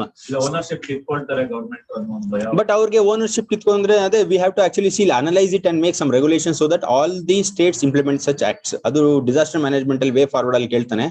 So ಇವನು ಈ ಪಾಯಿಂಟ್ ನ ಮೆನ್ಷನ್ ಮಾಡಿ ಕೇಳೋದಿಲ್ಲ. ವೇ ಫಾರ್ವರ್ಡ್ ಅಲ್ಲಿ ಆಕ್ಚುಲಿ ಈ ತರದೊಂದು ಪಾಯಿಂಟ್ಸ್ ಗೊತ್ತಿದ್ರೆ ಈ ಪಾಯಿಂಟ್ಸ್ ನೋಟ್ ಮಾಡ್ಬಿಟ್ಟು ಈ ತರ ಬರೀಬೇಕು. Okay, as we have seen that the CAG report mentions clearly, answer ಅಲ್ಲಿ conclusion ಅಲ್ಲಿ, okay, the CAG report has mentioned clearly that among the 17 state assessment what they have made, they have found only 2 states implementing such features. The way forward is there should be some regulations which should be binding on the owners so that this kind of lacuna does not exist. Okay, ಈ ತರದ್ದು ಬರೀಬೇಕು answers. ಈ ತರ ಬರೆದ್ರೆ ಅದೊಂಥರ matured answer ಅಂತರ ಕಾಣುತ್ತೆ. Okay, ಕೆಲವರೆಲ್ಲ ಆನ್ಸರ್ಸ್ ಹೇಗೆ ಬರೀತಾರೆ ಅಂದ್ರೆ ಸುಮ್ಮನೆ ಪಾಯಿಂಟ್ಸ್ ಬರೀತಾರೆ. ಯಾಕಂದ್ರೆ ಇನ್ನ ಗೊತ್ತಿಲ್ಲಲ್ಲ, ಇವಾಗ ಫೀಲ್ಡಿಗೆ ಬಂದಿದ್ರೆ ಗೊತ್ತಿಲ್ಲ. So that is the reason. ಅದನ್ನ ಸ್ವಲ್ಪ ಪಾಲಿಶ್ ಮಾಡ್ಬೇಕು ಅಂದ್ರೆ ಹಿಂದೂ ನ್ಯೂಸ್ ಪೇಪರ್ ಇದೆಯಲ್ಲ, ಹಿಂದೂ ಇರ್ಬೋದು, ಇಂಡಿಯನ್ ಎಕ್ಸ್ಪ್ರೆಸ್ ಇರ್ಬೋದು, ಈ ಪೇಪರ್ಸ್ ಅಲ್ಲಿ ಸ್ವಲ್ಪ ಜಾಸ್ತಿ ಓದ್ತಾ ಇದ್ರೆ ಅದು ಫ್ಲೋ ಗೊತ್ತಾಗುತ್ತೆ, ಮೆಚೂರಿಟಿ, ಆನ್ಸರ್ ಲೆವೆಲ್ ಮೆಚೂರಿಟಿ. ಅವಾಗ ಎಕ್ಸಾಮಿನರ್ಸ್ಗೆ ಅದು ಒಂಥರ ಮೆಚೂರಿಟಿ ಅಂತ ಹೇಳಿದ್ರೆ ಏನ್ ಸರ್ ಮೆಚೂರ್ ಇಲ್ಲ ಅಂದ್ರೆ ಆನ್ಸರ್ ಮಾರ್ಕ್ಸ್ ಬರಲ್ವಾ ಅಂತ. ಹಾಗಲ್ಲ ರೀ, ಈಗ ಅದು ಆಕ್ಚುಲಿ ಆನ್ಸರ್ ಎಸೆನ್ಸ್ ಬರೀತಾ ಇದ್ರೆ ಎಕ್ಸಾಮಿನರ್ಸ್ಗೆ ಗೊತ್ತಾಗುತ್ತೆ ಇವರು ಒಂದು ಹೋಲಿಸ್ಟಿಕ್ ರೀಡರ್ ಅಂತ ಗೊತ್ತಾಗುತ್ತೆ ಆನ್ಸರ್ ಅಲ್ಲಿ. ಸೊ ಅದು ಇಂಪ್ರೆಸ್ ಆಗುತ್ತೆ ಎಕ್ಸಾಮಿನರ್ಗೆ. ಆಮೇಲೆ ಬೇರೆಯವ್ರಿಗಿಂತ 1-2 ಮಾರ್ಕ್ಸ್ ಜಾಸ್ತಿ ಬಿದ್ರೆ ವೇರಿಯೇಷನ್ ತುಂಬಾ ಆಗ್ಬಿಡುತ್ತೆ ಮೇನ್ಸ್ ಮಾರ್ಕ್ಸ್ ಅಲ್ಲಿ. ಓಕೆ, ಅದು GS ಅಲ್ಲಿ ಸ್ವಲ್ಪ ಜಾಸ್ತಿ ಬಂತು ಅಂದ್ರೆ ಗ್ಯಾರಂಟಿ ವೇರಿಯೇಷನ್ಸ್ ಆಗುತ್ತೆ. So please write down the next point. Monsoon inspections ಇದೆ, ಅದೆಲ್ಲ ಜಸ್ಟ್ ಮೆಜರಿಂಗ್ ಯೂನಿಟ್ಸ್ ಅಷ್ಟೇ ಅಲ್ವಾ ಸರ್ ಯೂಸ್ ಮಾಡೋದು? ಅದೆಲ್ಲ ಏನು ತುಂಬಾ ಎಕ್ವಿಪ್ಮೆಂಟ್ ಇನ್ಸ್ಟ್ರೂಮೆಂಟ್ಸ್ ಬೇಕಂತ ಏನಿಲ್ಲ, ಅಷ್ಟಾದ್ರೂ ಮಾಡಿದ್ರೆ ಸಾಕಲ್ಲ. Measuring equipments, barometer, atmosphere pressure measure ಮಾಡೋದು ಅದೆಲ್ಲ ಯೂಸ್ ಸೊ ರೀಸನ್ ಏನ್ ಇರ್ಬೋದು ಅಂತ, ಜಸ್ಟ್ ಲ್ಯಾಕ್ ಆಫ್ ನೆಗ್ಲಿಜೆನ್ಸ್ ಅಂತ. ನೋ, ಅದೇನಂತ ಹೇಳಿದ್ರೆ ಫಾರ್ ಎಕ್ಸಾಂಪಲ್ ಅದು ತುಂಬಾ ಏಜ್ ಓಲ್ಡ್ಸ್ ಇದೆಯಲ್ಲ ಡ್ಯಾಮ್ಸ್, 100 ವರ್ಷದ ಹಳೇದಿದೆ ಡ್ಯಾಮ್ಸ್.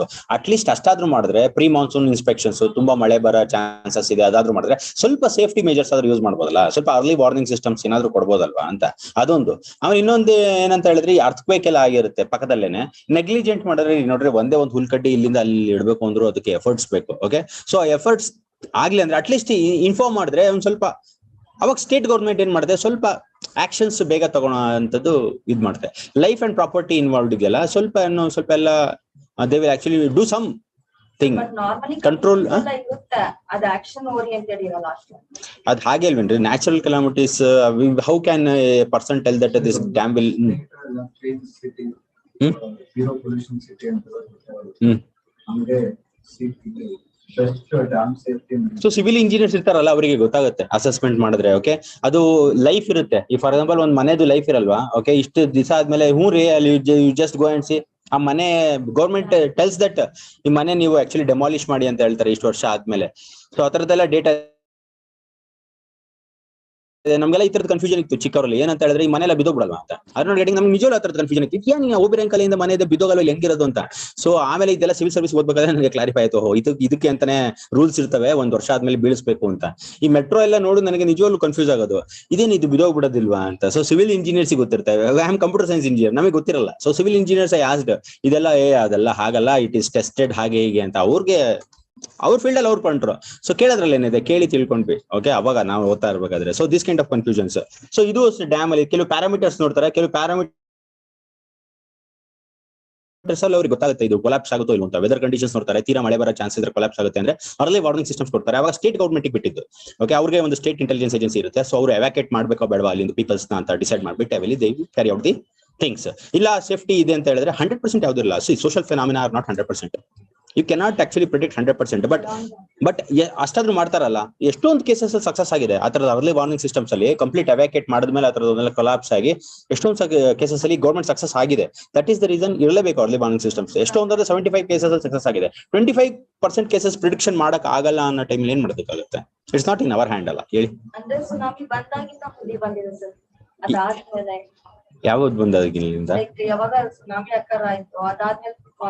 ಹಾಗೆ ಅಲ್ವೇನ್ರಿ? ಹಾಗೆ ಅದು. ಸೊ ಈ ದಾರಿಲಿ ಹೋಗ್ಬೇಡ ಅಂತ ಹೇಳಿದ್ರೆ ಗೊತ್ತಿಲ್ವಲ್ಲ, ಆ ದಾರಿಲಿ ಹೋದ್ರೆ ಏನಾಗುತ್ತೆ ಏನು. ಆ ದಾರಿಲಿ ಸ್ವಲ್ಪ ಹೋದ್ಮೇಲೆ ಸ್ವಲ್ಪ ಗೊತ್ತಾಗುತ್ತೆ, ರೆಡ್ ಫ್ಲಾಗ್ಸ್ ಕಾಣುತ್ತೆ. ಸೊ ರೆಡ್ ಫ್ಲಾಗ್ಸ್ ಕಂಡಿದ ತಕ್ಷಣ ಸೈಲೆಂಟ್ ಇರ್ಬೇಕು. ರೆಡ್ ಫ್ಲಾಗ್ಸ್ ಕಾಣ್ತಾ ಇದ್ರು ಮುಂದೆ ಹೋದ್ರೆ ಏನ್ರಿ ಆಗುತ್ತೆ ಮೋಹನ್? ಸೊ ಏನಾದ್ರೂ ಒಂದು ಅನಾಹುತ ಆಗುತ್ತೆ. ಸೊ ಎಲ್ಲಾ ಕೇಸಲ್ಲೂ this is very much true. Even in friendship also. Okay, friendship ಮಾಡಿರ್ತೀವಿ, ಸ್ಟಾರ್ಟಿಂಗ್ ಅಲ್ಲಿ ಚೆನ್ನಾಗಿ ಬಿಹೇವ್ ಮಾಡ್ತಾ ಇರ್ತಾರೆ, ತುಂಬಾ ಚೆನ್ನಾಗಿರ್ತಾರೆ, ಸ್ಟ್ಯಾಂಡರ್ಡೈಸ್ಡ್ ಆಗಿರ್ತಾರೆ. ಐ ಡೋಂಟ್ ಏನ್ತಿಕ್ರಿ why are you actually giving some signals. ನಾನು ಏನ್ ಹೇಳ್ತಾ ಇದ್ದೀನಿ ಅಂತ ಹೇಳಿದ್ರೆ, ಸ್ವಲ್ಪ ದಿವಸ ಮುಂದೆ ಆದ್ಮೇಲೆ ಗೊತ್ತಾಗತ್ತೆ, ಓಹೋ ಎಲ್ಲ ಡಮ್ಮಿ ಹೇಳಿದ್ದು ಅಂತ. ಓಕೆ, ಬಟ್ ಅಷ್ಟೊತ್ತಿಗೆ ತುಂಬಾ ಮುಂದೆ ಹೋಗ್ಬಿಟ್ಟಿರ್ತೀರಾ. ಸೊ ಸಿಗಾಕೋಬಾರ್ದು, ಹುಷಾರಾಗಿರ್ಬೇಕು. Please write down. ಯಾಕೆ ಹೇಳ್ತಾ ಇದ್ದೀರಾ? ಇಲ್ಲ ರೀ, ಫ್ರೆಂಡ್ಶಿಪ್ ಅಲ್ಲೂ ಯಾರಿಗೆ 101% ನನ್ಗೆಲ್ಲ ಎಲ್ಲರಿಗೂ ಆಗಿರುತ್ತೆ. ಓಕೆ, ಎಲ್ರಿಗೂ ಆಗಿರುತ್ತೆ. ಬಟ್ ಸ್ವಲ್ಪ ನಾವೆಲ್ಲ ನೋಡ್ತಾ ಇದ್ವಿ, ಮಾತಾಡ್ಬೇಕಾದ್ರೆ ತುಂಬಾ ಚೆನ್ನಾಗಿದ್ರು, ವೆರಿ ಮಚ್ ಕಾರ್ಡಿಯಲ್. ಆಮೇಲೆ ಸ್ವಲ್ಪ ದಿವಸ ಹೋಗ್ತಾ ಒಂದೊಂದೇ ರೆಡ್ ಫ್ಲಾಗ್ಸ್ ಕಾಣಕ್ ಸ್ಟಾರ್ಟ್ ಆಯ್ತು. ಅಷ್ಟೋ ತಕ್ಕ ನೋಡಿದ್ವಿ ನಾವೆಲ್ಲ ಇನ್ನೂ ಸ್ವಲ್ಪ ಮುಂದೆ ಹೋಗ್ಬಿಟ್ಟಿದೀವಿ ಅಂತ. ಓಕೆ, ಇನ್ನೂ ಸ್ವಲ್ಪ ಮುಂದೆ ಹೋಗ್ಬಿಟ್ರೆ ತುಂಬಾ ಕಷ್ಟ, ಆಚೆ ಬರೋದಕ್ಕಾಗಲ್ಲ. ಓಕೆ, ದೇ ಆರ್ ಸ್ವಲ್ಪ ಕಿಲಾಡಿಸ್ ಇರ್ತಾರೆ.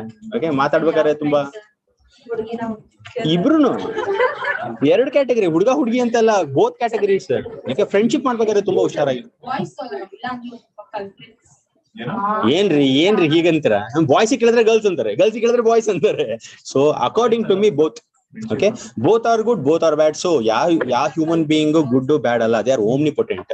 Human beings are omnipotent. Okay, ಅವ್ರಿಗೆ ಏನ್ ಬೇಕೋ ಅದ್ ಮಾಡ್ತಾರೆ. ಓಕೆ, ಬಟ್ ಏನಂತ ಹೇಳಿದ್ರೆ ಒಳ್ಳೇದು ಕೆಟ್ಟದ್ದು ಅಂತ ಏಂತಕ್ಕೆ ಇದೆ ಸೊಸೈಟಿ ಇಲ್ಲಿ ಅಂದ್ರೆ, ಏಂತಕ್ಕೆ ಇದೆ ಒಳ್ಳೇದು ಕೆಟ್ಟದ್ದು ಅಂತ?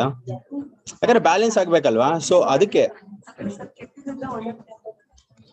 ಎಸ್, ಏಂತಕ್ಕೆ ಅಂತ ಹೇಳಿದ್ರೆ ಯಾವ ಕೆಲಸ ಮಾಡಿದ್ರೆ ವಿಲ್ ಬಿ ಸೇಫ್ ಅದನ್ನ ಒಳ್ಳೇದಂತ ಹೇಳ್ತಾರೆ, ಯಾವ ಕೆಲಸ ಮಾಡಿದ್ರೆ ಅನ್ಸೇಫ್ ಇರ್ತೀವಿ ಅದನ್ನ ಕೆಟ್ಟದ್ದು ಅಂತ ಹೇಳ್ತಾರೆ. ಓಕೆ, ಸೊ ಅದು ಆ ರೀತಿ. ಓಕೆ, ಸೊ ಫ್ರೆಂಡ್ಶಿಪ್ ಮಾಡ್ಬೇಕಾದ್ರೂ ಅಷ್ಟೇ, ರೆಡ್ ಫ್ಲಾಗ್ಸ್ ತುಂಬಾ ಕಂಡ್ರೆ ಸ್ವಲ್ಪ ಸೈಲೆಂಟ್ ಆಗಿ ಆಚೆ ಬರ್ಬೇಕು. ಇಲ್ಲ ರೆಡ್ ಫ್ಲಾಗ್ಸ್ ಕಂಡ್ರು ನಾನು ಹೀರೋಯಿಸಮ್ ತೋರಿಸ್ತೀನಿ ಅಂತ ಹೋದ್ರೆ, ಓಕೆ ಪ್ಲೀಸ್ ಗೋ. ಅದ್ ಗೊತ್ತಾಗೋದಿಲ್ಲ ರೀ, ಇಟ್ ಇಸ್ ವೆರಿ ಗೊತ್ತಾಗಲ್ಲ ಅದು ಬೇಗ. ಅವ್ರು ಹಾಗಿರ್ತಾರೆ, ಆಪೋಸಿಟ್ ಪರ್ಸನ್ ಇರ್ತಾರಲ್ಲ ಅವ್ರು ಹಾಗಿರ್ತಾರೆ, very impressive, very standard, very professional ಇರ್ತಾರೆ. ಅದು ಒಂಥರ ಅಭ್ಯಾಸ ಆಗಿರುತ್ತೆ. ಅದ್ರ ಬ್ಯಾಕ್ ಗ್ರೌಂಡ್ ವೆರಿಫಿಕೇಶನ್ ಮಾಡೋದಕ್ಕೆ ಆಗಲ್ವಲ್ಲ. ಈಗ ಮೋಹನಿಗೆ ನೋಡಿ ನಾನು ಏನ್ back ground is very nice person ನಾನು ಹೇಳ್ತಾ ಇರೋದು. ಮೋಹನಿಗೆ ನೋಡ್ಬಿಟ್ಟು ಅವ್ರು ನೈಸ್ ಪರ್ಸನ್ ಅಂತ ನನಗೆ ಹೇಗೆ ಗೊತ್ತಾಗುತ್ತೆ? ಅದಕ್ಕೆ ನಾವೇನ್ ಮಾಡ್ತೀವಿ, ನೋಡೋಣ ಎಕ್ಸ್ಪೆರಿಮೆಂಟ್ ಮಾಡೋಣ ಅಂತ ಹೋಗ್ತೀವಿ. ಅವ್ರು ಕಿಲಾಡಿ ಆಗಿರ್ತಾರೆ ಅದರಲ್ಲಿ. Are you not getting? So ಅವರೆಲ್ಲ ಹೇಳಿದ್ದು. So please write down. ಬರೀರಿ, ಎಲ್ಲಿಂದ ಎಲ್ಲಿಗೆ ಹೋಗ್ತಿರಲ್ರಿ, ಬರೀರಿ.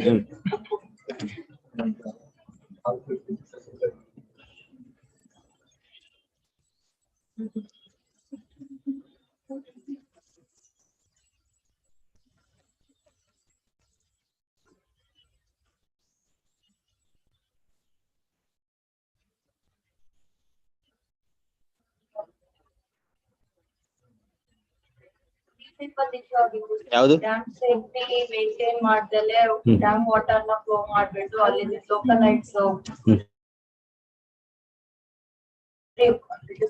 ಆಟ ಆಡ್ತಾ ಇದ್ದವಾಗೆಲ್ಲ ಅಯ್ಯೋ. ಓಕೆ, ಬರ್ಕೊಳ್ಳಿ. ಜಸ್ಟ್ ರೈಟ್ ಅನದರ್ ಕೆಳಗಡೆ ಒಂದು ಪಾಯಿಂಟ್ ಹಾಕಿ ಬರ್ಕೊಳ್ಳಿ.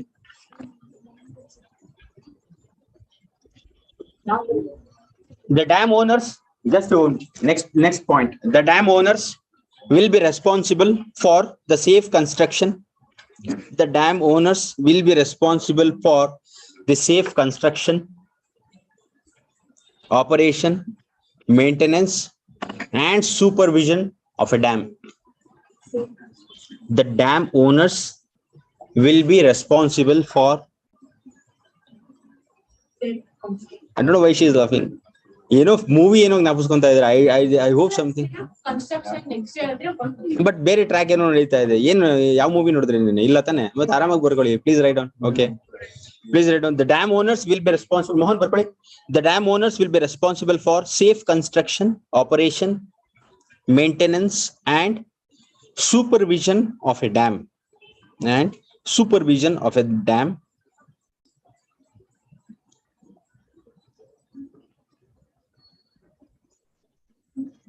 Okay, and ಮಿಕ್ಕಿದೆಲ್ಲ ಬೇಡ, ಅದು ಎಕ್ಸ್ಪ್ಲೇನ್ ಮಾಡಿದೀನಿ. Please go to the next line and write. ಅದು ಹೇಳಿದೀನಲ್ಲ. ಕಾಂಪನ್ಸೇಷನ್ಸ್ ಕೊಡ್ಬೇಕು. Government should give. Owners are responsible. ಅವ್ರಿಗೆ ತಗೊಂಡೋಗಿ ಜೈಲ್ ಒಳಗಡೆ ಹಾಕ್ಬಿಡ್ತಾರೆ. ಓಕೆ, ಬಟ್ ಅವ್ರು ದುಡ್ಡಿನಿಂದ ಕೊಡ್ತಾರೆ ಹೇಳಿ? Owners they will make liable, but government should give the compensation. Large dams ಅಲ್ಲ ಅವೆಲ್ಲ, government should give the compensation ಅದಕ್ಕೆ. ಓಕೆ, ಸೊ ಬರ್ಕೊಳ್ಳಿ. The functions of next line. Private they are responsible. ಅವ್ರಿಗೆ first of all ಅವ್ರಿಗೆ ಇದೇ ಕೊಡೋದಿಲ್ಲ, ಮ್ಯಾಂಡೇಟೇ ಕೊಡೋದಿಲ್ಲ ಕನ್ಸ್ಟ್ರಕ್ಷನ್ ಮಾಡೋದಕ್ಕೆ. Private players should be big players. ತುಂಬಾ ದೊಡ್ಡ ಪ್ಲೇಯರ್ಸ್ ಇರ್ತಾರೆ. ಇಲ್ಲಾಂದ್ರೆ ಅವ್ರಿಗೆ they will not give rights only to construct dams. ಅವಾಗ ಮಾತ್ರ ಅವ್ರು ಕಾಂಪನ್ಸೇಷನ್ಸ್ ಕೊಡಬೇಕು. ಫಸ್ಟ್ ಅವ್ರಿಗೆ ಕೊಡ್ಬೇಕಾದ್ರೆ ಅವರು ಎಲ್ಲ ಲೆಕ್ಕಾಚಾರ ಹಾಕಿ ಕೊಡೋದು. ಗೌರ್ಮೆಂಟ್ ಹಂಗೆಲ್ಲ ಕೊಡೋದಿಲ್ಲ. Are you not getting? ಒಂದ್ ಸಚ್ ಕೇಸ್ ಆಯ್ತು. ಏನಂತ ಗೊತ್ತಾ? ಅದು ಹೇಳ್ಬೇಕು ಬಿಡೋ ಗೊತ್ತಾಗ್ತಲ್ಲ ನನಗೆ. ಬಟ್ ಏನಂತ ಹೇಳಿದ್ರೆ, ಒಂದು ನ್ಯೂಸ್ ಬಂತು. ಅದು ಹೆಸರೆಲ್ಲ ಹೇಳೋದಕ್ಕೆ ಹೋಗಲ್ಲ, ಯಾಕಪ್ಪ ಬೇಕು. ಓಕೆ, ಒಂದು ನ್ಯೂಸ್ ಬಂತು. ಅದ್ರಲ್ಲಿ ಅಂದ್ರೆ ಒಬ್ರು ಸುಪ್ರೀಂ ಕೋರ್ಟ್ ರಿಟೈರ್ಡ್ ಜಡ್ಜ್ ಇರಲ್ಲ, ಅವ್ರ ಫೋಟೋ ತೋರಿಸ್ತಾ ಇದಾರೆ. ಒಂದ್ ನ್ಯೂಸ್ ಏಜೆನ್ಸಿ ಅವ್ರ ಫೋಟೋ ತೋರಿಸ್ಬಿಟ್ಟು ಹಿಸ್ ನೇಮ್ ಏನೋ ಒಂದು XYZ, ರಮೇಶ್ ಅನ್ನೋ ಉಮೇಶ್ ಅನ್ನೋ ಏನೋ ಒಂದಿರುತ್ತೆ ಅಂತ. ಓಕೆ, ಸೊ ಯಾವ್ದೋ ಒಂದು ಹೆಸರು, I know the name but I don't know well. ಆ name repeatedly they are showing in the television channel, popular television channel in India. Okay, few years back it happen. ಅದೇನಾಗಿದೆ ಅಂತ ಹೇಳಿದ್ರೆ, ಅವ್ರು ಮನೇಲೆ ಕೂತಿದ್ದಾರೆ, retired judge. he seeing the television, his photo is coming as and they are telling that he is involved in corruption, ಹಾಗೆ ಹೀಗೆ ಅಂತ. ಅವ್ರಿಗೆ ಕನ್ಫ್ಯೂಸ್ ಆಗ್ಬಿಟ್ಟಿದೆ. ಇದೇನಪ್ಪ, ನಾನು ಇಲ್ಲೇ ಕೂತಿದ್ದೀನಿ, ಯಾವ ಕರಪ್ಷನ್ ಇಲ್ಲ, I am retired judge, supreme court judge, these people are showing like this ಅಂತ ಮೀಡಿಯಾ. ಅವಾಗ ಏನ್ ಮಾಡಿದ್ರು ಅವರು ಅಂತ ಹೇಳಿದ್ರೆ, he filed a case on that media. Mistake ಆಗಿ ಮೀಡಿಯಾದವ್ರು ತೋರಿಸ್ಬಿಟ್ಟಿದ್ರು. ಅವ್ರ ಹೆಸರು ಫಾರ್ ಎಕ್ಸಾಂಪಲ್ ಯಾವ್ದೋ ಒಂದು ಯಾರೋ ಒಬ್ರು ಸೊ ಮರ್ತೋಗುತ್ತೆ, ನನ್ ಮರ್ತೋಯ್ತು ನೋಡಿ. ನಾವ್ ಹೇಳ್ತಾ ಇದ್ದೆ, just wait, what I was telling. So ಅವರು ಜಡ್ಜ್ ಏನ್ ಮಾಡಿದ್ರು ಅಂದ್ರೆ, ದೇ ಆಸ್ಕ್ಡ್ ಮೀಡಿಯಾದವ್ರಿಗೆ ಕೇಳಿದ್ರು, ಅಲ್ಲ ರೀ, ನಾನು ಇಲ್ಲೇ ಕೂತಿದ್ದೀನಿ, no such corruption cases on me, ನನ್ ಫೋಟೋ ಯಾಕೆ ರಿಪೀಟೆಡ್ ಆಗಿ ತೋರಿಸ್ತಾ ಇದ್ದೀರಾ ಅಂತ. So they find that mistake ಆಗಿ ತೋರಿಸ್ಬಿಡ್ತಾ ಇದಾರೆ. ಅಲ್ಲಿ ಟೀಮ್ ಇರುತ್ತಲ್ಲ, ನ್ಯೂಸ್ ಏಜೆನ್ಸಿ ಟೀಮ್ ಅಲ್ಲಿ ಅವ್ರ ಹೆಸರು ಏನೋ ಒಂದಿರುತ್ತೆ, ಪುಲಿಯಾನ ದಾಸ್ ಅಂತ ಏನೋ ಒಂದಿರುತ್ತೆ ಅನ್ಕೊಳ್ಳಿ. ಸೊ ಅದೇ ಹೆಸರು ಇವ್ರದ್ದು ಇದೆ. ಸೊ ಅವರು ಒಳಗಡೆ ಟೀಮ್ ಅವ್ರು ಏನ್ ಮಾಡಿದ್ದಾರೆ ಅಂದ್ರೆ, ಅವ್ರ ಫೋಟೋ ತೋರಿಸೋ ಬದಲು ಇನ್ನೊಬ್ರು ಫೋಟೋ ತೋರಿಸ್ಬಿಟ್ಟಿದ್ದಾರೆ. So he filed a case ಅಲ್ಲಿ. Okay, defamation case. ಎಷ್ಟು ಗೊತ್ತಾ? 100 crores. ಅಲ್ಲ, ದುಡ್ಡು ಇರುತ್ತೋ ಇರಲ್ವೋ ಅಂತ ಕೇಳಿದ್ರಲ್ಲ ಪ್ರೈವೇಟ್ ಪ್ಲೇಯರ್ಸ್, ಅದಕ್ಕೆ 100 crores ಕೊಟ್ರು. ಫಸ್ಟ್ ಒಂದು ಡಿಫಮೇಷನ್ ಕೇಸ್ ಹೈಯೆಸ್ಟ್ ಅದು ಇಂಡಿಯಾದಲ್ಲಿ, 100 crores he has filed. Judge ಸುಮ್ನೆ ಮನೇಲಿ ಕುತ್ಕೊಂಡು ದುಡ್ಕೊಂಡ್ರ ಅಷ್ಟೊಂದು ಮತ್ತೆ ಏನ್ ತೆಗೆದ್ರೆ ಅವ್ರದ್ದು ಮಾನ ಹಾಳಾಯ್ತಲ್ಲ ಡಿಫಾಮೇಶನ್ ಕೇಸ್. ಎಷ್ಟ್ ಜನ ನೋಡಿರ್ತಾರೆ ಅವರೆಲ್ಲ, ಎಷ್ಟ್ ಜನ ಕ್ವಶನ್ ಮಾಡಿದ್ರೆ ಅವ್ರದ್ದು ಹೋಯ್ತಲ್ಲ ಅದು ಬೆಲೆ image. That is the reason defamation case ಮಾಡಿದ್ರು ಅವರು ನ್ಯೂಸ್ ಏಜೆನ್ಸಿ ಅವರು ಆಕ್ಚುಲಿ ಕ್ಷಮೆ ಕೇಳಿದ್ರು ಅವ್ರಿಗೆ, ಬಿಡಿ ಹೋಗ್ಲಿ ಏನೋ ಮಿಸ್ಟೇಕ್ ಆಗಿದೆ ದಯವಿಟ್ಟು ಅಂತ. ಮಾಡಿದ್ರೆ ಒಬ್ರ ಮೇಲೆ ಒಬ್ರು ಸುಮ್ಮನೆ ಅಲಿಗೇಷನ್ಸ್ ಮಾಡಿದ್ರೆ ಈ ಕ್ಯಾನ್ ಅಗೇನ್ ಫೈಲ್ ರೀ ಅದೆಲ್ಲ ನ್ಯೂಸ್ ಅಲ್ಲೆಲ್ಲ ಅದು ಇದು ನೋಡ್ತಿರ್ತಿರಲ್ಲ ಸ್ವಲ್ಪ ಅದು ಇದು ಅಲಿಗೇಷನ್ಸ್ ಸಾಕು ಡ್ಯಾಮ್ದು ಅಂತ ಹೇಳ್ತಿದ್ರೆ. So let us move on to next one. Okay ಬರ್ಕೊಳ್ಳಿ. ಅಲ್ಲ ಅಲ್ಲೇನಾಯ್ತು ಅಂತ ಹೇಳಿದ್ರೆ the private players they have such a capacity to give money back. ಇಲ್ಲ ಅಂದ್ರೆ ಅವ್ರು ಕೊಡೋದೇ ಇಲ್ಲ authorities. Okay please write down the next one. ಇದೊಂದು ಬರ್ಕೊಳ್ಳಿ, this is important. Functions of, ಯಾಕಂದ್ರೆ ಡಿಸಾಸ್ಟರ್ ಮ್ಯಾನೇಜ್ಮೆಂಟ್ ಮೇನ್ಸ್ ಅಲ್ಲಿ ಬರುತ್ತೆ ಅದಕ್ಕೆ. The functions of dam owners include, the functions of dam owners include preparing emergency action plan,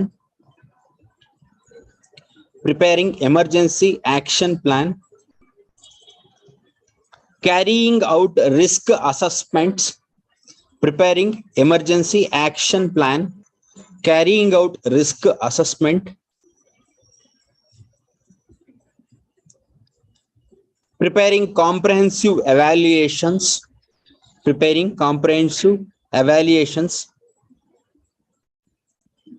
okay ಸಾಕಷ್ಟೇ. Please move on to the next article. Delhi Special Police Establishment Amendment Bill. Delhi Special Police Establishment Amendment Bill. Okay so ಇದ್ರಲ್ಲಿ ಏನಂದ್ರೆ just one feature ಅಷ್ಟೇ ಬಂದಿದೆ ಈ ತಿಂಗಳು, ಅಂದ್ರೆ ಇಂದ month ಬರ್ಕೊಂಡ್ರ. Delhi special police establishment amendment bill, ಅದನ್ನ CBI ಅಂತ ಅಫಿಷಿಯಲ್ ಆಗಿ ಕರೀತಾರೆ. Okay Delhi special police establishment amendment bill. So ಇದರಲ್ಲಿ ಏನಂತ ಹೇಳಿದ್ರೆ they have just mention one feature ಅಷ್ಟೇ. ಯಾವುದು ಅಂತ ಹೇಳಿದ್ರೆ the extension of director term ಇರುತ್ತಲ್ಲ, ಡೈರೆಕ್ಟರ್ ಅಂತ ಒಂದು ಅಪಾಯಿಂಟ್ ಮಾಡೋಣ. ಡೆಲ್ಲಿ ಪೊಲೀಸ್ ಎಸ್ಟಾಬ್ಲಿಷ್ಮೆಂಟ್ ಗೆ ಒಂದು ಡೈರೆಕ್ಟರ್ ಅಂತ ಅಪಾಯಿಂಟ್ ಮಾಡೋಣ. ಆ ಡೈರೆಕ್ಟರ್ದು ಟೆನ್ಯೂರ್ 2 years ಅಂತ ಇಡೋಣ. ಓಕೆ ಸೊ ಅದನ್ನ ಡೈರೆಕ್ಟರ್ ನ ಅಪಾಯಿಂಟ್ ಮಾಡೋದು ಯಾರು, ಅದಕ್ಕೊಂದು ಕಮಿಟಿ ಮಾಡೋಣ. ಆ ಕಮಿಟಿಲಿ let the PM head the committee, let there be opposition leader, okay and let there be other players ಅಂತ ಹೇಳ್ತಾರೆ. So will tell what are the players. ಆಮೇಲೆ 2 years ಟರ್ಮ್ ಇದೆಯಲ್ಲ ಅದನ್ನ ಎಕ್ಸ್ಟೆಂಡ್ ಮಾಡಬಹುದು 1 year ಟರ್ಮ್ ಆಗಿ. ಅಂದ್ರೆ ಈಗ 2 years ಟರ್ಮ್ ಕಂಪ್ಲೀಟ್ ಆಯ್ತು, ನನ್ಗೆ ಇನ್ನ ಎಕ್ಸ್ಟೆನ್ಷನ್ ಬೇಕು, 1 year ಎಕ್ಸ್ಟೆನ್ಷನ್ ಮಾಡ್ಕೊಂತ ಹೋಗ್ಬೋದು. ಎಲ್ಲಿ ತಕ until it reaches 5 years term. Okay ಅಷ್ಟೇ ಇರೋದು ಇದರಲ್ಲಿ. ಸೊ ಮೇನ್ ಪಾಯಿಂಟ್ಸ್ ಹೇಳ್ತೀನಿ ಬರ್ಕೊಳ್ಳಿ. The act provides for the appointment of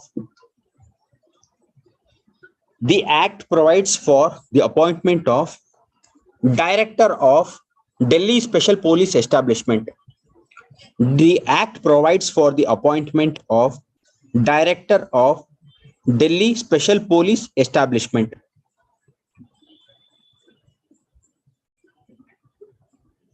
It is done through a committee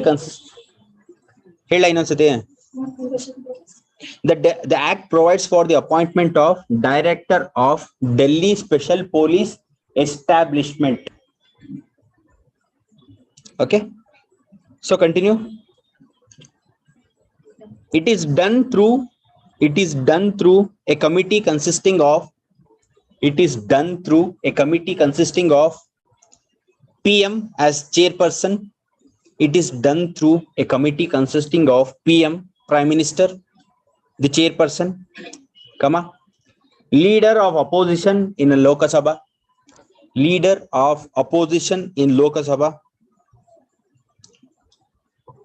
Chief Justice of India,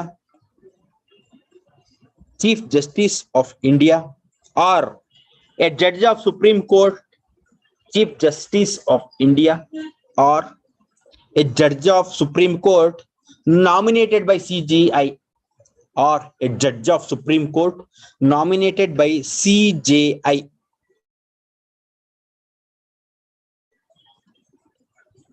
The tenure has minimum 2 years. ನಾನು ಹೇಳ್ತಾರ ಬರ್ಕೊಳ್ಳಿ, police stop ಹಾಕಿ ಬರ್ಕೊಳ್ಳಿ. The tenure has minimum 2 years. ಯಾರ tenure? Director tenure. The tenure has minimum 2 years.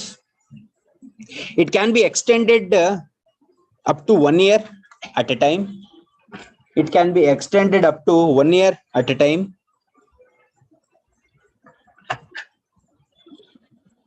Till the completion of 5 years. till the completion of 5 years from the initial date. Till the completion of 5 years, till the completion of 5 years from the initial date. Such extension can be granted in public interest. Such extension can be granted in public interest. Granted. Such extension can be granted in public interest. ಆಯ್ತಾ? So ಅಷ್ಟೇ ಇರೋದು. So next ಒಂದು ಬರ್ಕೊಳ್ಳಿ. Central vigilance commission amendment ordinance. Ordinance ಅಂದ್ರೆ ಏನಿಲ್ಲ, ಅದೊಂಥರ rules ಇದ್ದಂಗೆ. Okay, authoritative rule ಇದ್ದಂಗೆ ಅದು ಆರ್ಡಿನೆನ್ಸ್. ಹೇಳ್ರಿ ಏನು? ಯಾವಾಗ ಕೇಸ್ ಯಾವ್ದೇ ಹ್ಯಾಂಡ್ ಓವರ್ ಆದ್ರೂ ಜಸ್ಟಿಸ್ ನಾಮಿನಲ್ ಆಗೇ ಇರುತ್ತಲ್ವಾ ಸರ್? ನಾರ್ಮಲಿ ಅನ್ಡಿಟೆಕ್ಟೆಡ್ ಕೇಸ್ ಅಂತಾನೆ ಕ್ಲೋಸ್ ರಿಪೋರ್ಟ್ ಬರ್ದ್ಬಿಡ್ತಾರೆ, ಏನು ಐಡೆಂಟಿಫಿಕೇಶನ್ ಸಿಕ್ಕಿಲ್ಲ ಅಂತ. ಸೊ ಬಟ್ ಯಾಕೆ ಯಾವಾಗ್ಲೂ ಸಿಬಿಐಗೆ ಹೋಗುತ್ತೆ ಸರ್ ನಾರ್ಮಲಿ ಸ್ಪೆಷಲ್ ಕೇಸಸ್ ಎಲ್ಲ ತಗೊಂಡಾಗ? ಬಿಕಾಸ್ ಜಸ್ಟಿಸ್ ಇರಲ್ಲ ಸರ್. ಸಿಬಿಐ ಹೋದ್ರು ಜಸ್ಟಿಸ್ ಇರಲ್ಲ ಅಂತನಾ? ಇರುತ್ತಲ್ರಿ ಸರ್, ಅದು ಹಂಗೆ ಕ್ಲೋಸ್ ಆಗುತ್ತೆ ಸರ್. ಸ್ಟಾರ್ಟಿಂಗ್ ಅಲ್ಲಿ ಹೈಪ್ ಕ್ರಿಯೇಟ್ ಮಾಡ್ತಾರೆ. ಗೌರ್ಮೆಂಟ್ ನ ಕೇಳ್ಬೇಕು. ಅದು ನೀವ್ ಹೇಳ್ತಾರ ನಂಗೆ ಗೊತ್ತಾಯ್ತು. ಅದು ಗೌರ್ಮೆಂಟ್ ನ ಕೇಳ್ಬೇಕು ಏಂತಕ್ಕೆ ಈ ತರ ಕ್ಲೋಸ್ ಆಗ್ತಿದೆ ಅಂತ ಹೇಳಿದ್ರೆ. ಸೊ ನನಗೆ ಗೊತ್ತಿರಂಗೆ ಕೆಲವು ಆರ್ಗನೈಸೇಷನ್ಸ್ ಇದೆ ಇಂಡಿಯಾದಲ್ಲಿ. ಸೊ ಸ್ವಲ್ಪ ಜನ ಬಿಲೀವ್ ಮಾಡ್ತಾರೆ, they have trust. Okay, but ನೀವ್ ಹೇಳ್ತಾ ಇದೀರಾ ಆ ತರದ್ದು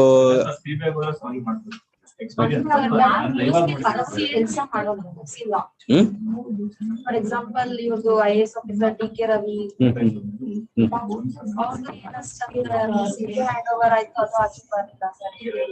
ಅದು ಅದೇ ನಾವು ನಂಬೇಕಷ್ಟೇ. Because we have some trust on CBI ಅಲ್ಲ. ಸೊ ಅವರು ಕರೆಕ್ಟ್ ಆಗಿ ಮಾಡಿರ್ತಾರೆ ಜಡ್ಜ್ಮೆಂಟ್ಸ್ ಅಂತ ನಂಬೇಕು. ಅಫಿಷಿಯಲಿ ಅದೇನೇ ಇರಲಿ, ವಿ ಡೋಂಟ್ ನೋ ಅಫಿಷಿಯಲಿ. ಮತ್ತೆ ಗವರ್ಮೆಂಟ್ ಸರ್ ಇಲ್ಲ, ಅದು ಸಪರೇಟ್ ಬಾಡಿಯಾಗಿ ಆಕ್ಟ್ ಮಾಡ್ತಾ ಇರುತ್ತಾ, ಕಂಟ್ರೋಲ್ ಇರುತ್ತಾ?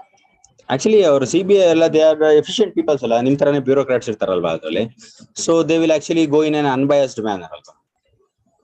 Okay, so please write down the next one. The central vigilance commission amendment ordinance. Central vigilance commission amendment ordinance. ಇದರಲ್ಲೂ ಅಷ್ಟೇ ಡೈರೆಕ್ಟರ್ ನ ಅಪಾಯಿಂಟ್ ಮಾಡಿರ್ತಾರೆ. The same thing. Okay, 2 years term extended for 1 year up to 5 years term. ಆತರ 1 year extend ಮಾಡ್ಬೇಕು ಅಂದ್ರೆ public interest ಇರಬೇಕು, involve ಇರಬೇಕು. Okay, that is what is that. So please write down central vigilance commission amendment ordinance. Under the 2003 act. SSC CGL ಅಂತ ಒಂದು exam ಇದೆ, ಗೊತ್ತಾ ನಿಮ್ಗೆ? ಅದರಲ್ಲಿ ಒಂದು ಪೋಸ್ಟ್ ಇದೆ, ಎನ್ಫೋರ್ಸ್ಮೆಂಟ್ ಡೈರೆಕ್ಟರೇಟ್ ಅಂತ. ಐ ಡೋಂಟ್ ನೋ, ತುಂಬಾ ಪೋಸ್ಟ್ ಇದೆಯಲ್ಲ ಅದರಲ್ಲಿ. 26 or 20. ಓಕೆ, CBIಗೂ ಹೋಗ್ಬೋದು. ಸೊ ಅದರಲ್ಲೆಲ್ಲ ಎಕ್ಸ್ಟರ್ನಲ್ ಅಫೇರ್ಸ್ ಮಿನಿಸ್ಟ್ರಿ ಅಲ್ಲಿ ಅಸಿಸ್ಟೆಂಟ್ ಅಂತ ಏನಿದೆ ಅಲ್ವಾ, ಅಸಿಸ್ಟೆಂಟ್ ಇನ್ ಎಕ್ಸ್ಟರ್ನಲ್ ಅಫೇರ್ಸ್ ಮಿನಿಸ್ಟ್ರಿ ಅಂತ ತುಂಬಾ ಇದೆಯಲ್ಲೇನ್ರಿ. ಒಂದು 4-5 ಡಿಪಾರ್ಟ್ಮೆಂಟ್ ಅಲ್ಲಿ ಅಸಿಸ್ಟೆಂಟ್ ಆಗಿ ಮಾಡಬಹುದು. IB ಅಂಡರ್ ಇದೆಯಲ್ವಾ, ಅಸಿಸ್ಟೆಂಟ್ ಇನ್ ಇಂಟೆಲಿಜೆನ್ಸ್ ಬ್ಯೂರೋ, ಆ ತರ ತುಂಬಾ ಪೋಸ್ಟ್ ಇದೆ. ಓಕೆ, ಬಿಕಾಸ್ ಅವಾಗೆಲ್ಲ ನಾನು ಬರಿತಾ ಇದ್ದೆ ಆ exam. That is the reason. Okay, ಅದರಲ್ಲಿ ಒಂದು ಇದೆ ಎನ್ಫೋರ್ಸ್ಮೆಂಟ್ ಡೈರೆಕ್ಟರೇಟ್ ಅಂತ ಒಂದು ಪೋಸ್ಟ್ ಇದೆ. ಸೊ ಅದು ತುಂಬಾ ಕಮ್ಮಿ ಪೋಸ್ಟ್ ರೀ, ಬೇಕಾದ್ರೆ ನೋಡಿ, ಬೇಕಾದ್ರೆ ಅಲ್ಲಕ್ಕೆ ಅದೆಲ್ಲ ತುಂಬಾ ಕಮ್ಮಿ ಪೋಸ್ಟ್ ಇರ್ತವೆ. ಸೊ ಎನ್ಫೋರ್ಸ್ಮೆಂಟ್ ಡೈರೆಕ್ಟರ್ ಅಂತ ಏನಂತ ಹೇಳಿದ್ರೆ, ಯಾವ್ದೋ ಒಂದು ಏರಿಯಾದಲ್ಲಿ ನೀವು ಎನ್ಫೋರ್ಸ್ಮೆಂಟ್ ಡೈರೆಕ್ಟರೇಟ್ ಆಗಿದ್ದೀರಾ ಅಂತ ಅನ್ಕೊಳ್ಳಿ. ಇಡೀ ಅಲ್ಲಿ ನೀವು ಯಾರೇ ಒಬ್ರು ಕಂಪನಿ ಓಪನ್ ಮಾಡ್ಬೇಕು ಆ ಏರಿಯಾದ, ಇಂಡಸ್ಟ್ರಿಯಲ್ ಏರಿಯಾಸ್ ಅಂತ ಇರುತ್ತಲ್ವೇನ್ರಿ, ಕೆಲವು ಏರಿಯಾಸ್ ಅಲ್ಲಿ ಇಂಡಸ್ಟ್ರಿಯಲ್ ಏರಿಯಾಸ್ ಅಂತಾನೆ ಕೆಲವು ಇರುತ್ತೆ. ಅಲ್ಲಿ ಮಾತ್ರ ಇಂಡಸ್ಟ್ರೀಸ್ ಓಪನ್ ಮಾಡೋದಕ್ಕೆ ಗೌರ್ಮೆಂಟ್ ಪರ್ಮಿಷನ್ಸ್ ಕೊಟ್ಟಿರುತ್ತೆ. ಸೊ ಅಲ್ಲಿ ಓಪನ್ ಮಾಡ್ಬೇಕು ಹೊಸ ಕಂಪನಿ ಅಂತ ಹೇಳಿದ್ರೆ ಇವರ ಒಂದು ಸೈನ್ ಬೇಕೇ ಬೇಕು, ಎನ್ಫೋರ್ಸ್ಮೆಂಟ್ ಡೈರೆಕ್ಟರೇಟ್. ಓಕೆ, ಸೊ ಅದೊಂದು ಪೋಸ್ಟ್, ಅದು CGL ಅಲ್ಲಿ ಒಂದು ಇದೆ ಆ ತರದ್ದು ಒಂದು ಪೋಸ್ಟ್. ಸೊ ಆ ಡಿಪಾರ್ಟ್ಮೆಂಟ್ ಅಲ್ಲಿ ಒಂದು ಪೋಸ್ಟ್ ಇದೆ. So nice post it is. Okay, ಯಾವುದೇ ಒಂದು ಕಂಪನಿ ಕ್ಲಿಯರೆನ್ಸ್ ಬೇಕು ಅಂದ್ರೆ ನಿಮ್ಮ ಒಂದು ಸೈನ್ ಬೇಕು. ಓಕೆ, ಎಸ್ಟಾಬ್ಲಿಷ್ಮೆಂಟ್ಸ್ಗೆ. ಓಕೆ, ಸೊ ಬರ್ಕೊಳ್ಳಿ. Under 2003 Act, the director of enforcement is appointed by central government. The director of enforcement is appointed by central government on the recommendation of the committee. Chaired by Central Vigilance Commissioner. Chaired by Central Vigilance Commissioner. Commissioner. And includes secretariats and includes secretaries from Ministry of Home and Personnel and secretaries from Ministry of Home Affairs and Personnel and Revenue Department. Written, Ministry of Home Affairs, Personnel and Revenue Department. The Director of Enforcement has a tenure of minimum 2 years. The Director of Enforcement has a tenure of minimum 2 years. And it can be extended up to 1 year at a time. The Director of Enforcement has a tenure of minimum 2 years, and it can be extended up to 1 year at a time. And it can be extended up to 1 year at a time till the completion of 5 years. And it can be extended up to 1 year at a time till the completion of 5 years from the initial date. From the initial date. Such extension may be granted in public interest. Such extension may be granted in public interest. Aita?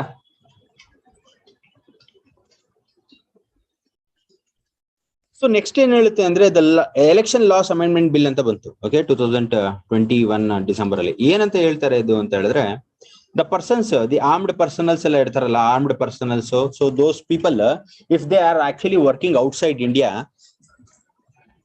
what you people are writing?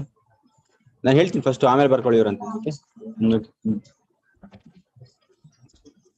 So election laws amendment bill ಅಲ್ಲಿ ಏನ್ ಹೇಳ್ತಾರೆ ಅಂತ ಹೇಳಿದ್ರೆ, ಈ armed personals ಎಲ್ಲ ಇರ್ತಾರಲ್ಲ, ಇದು actually gender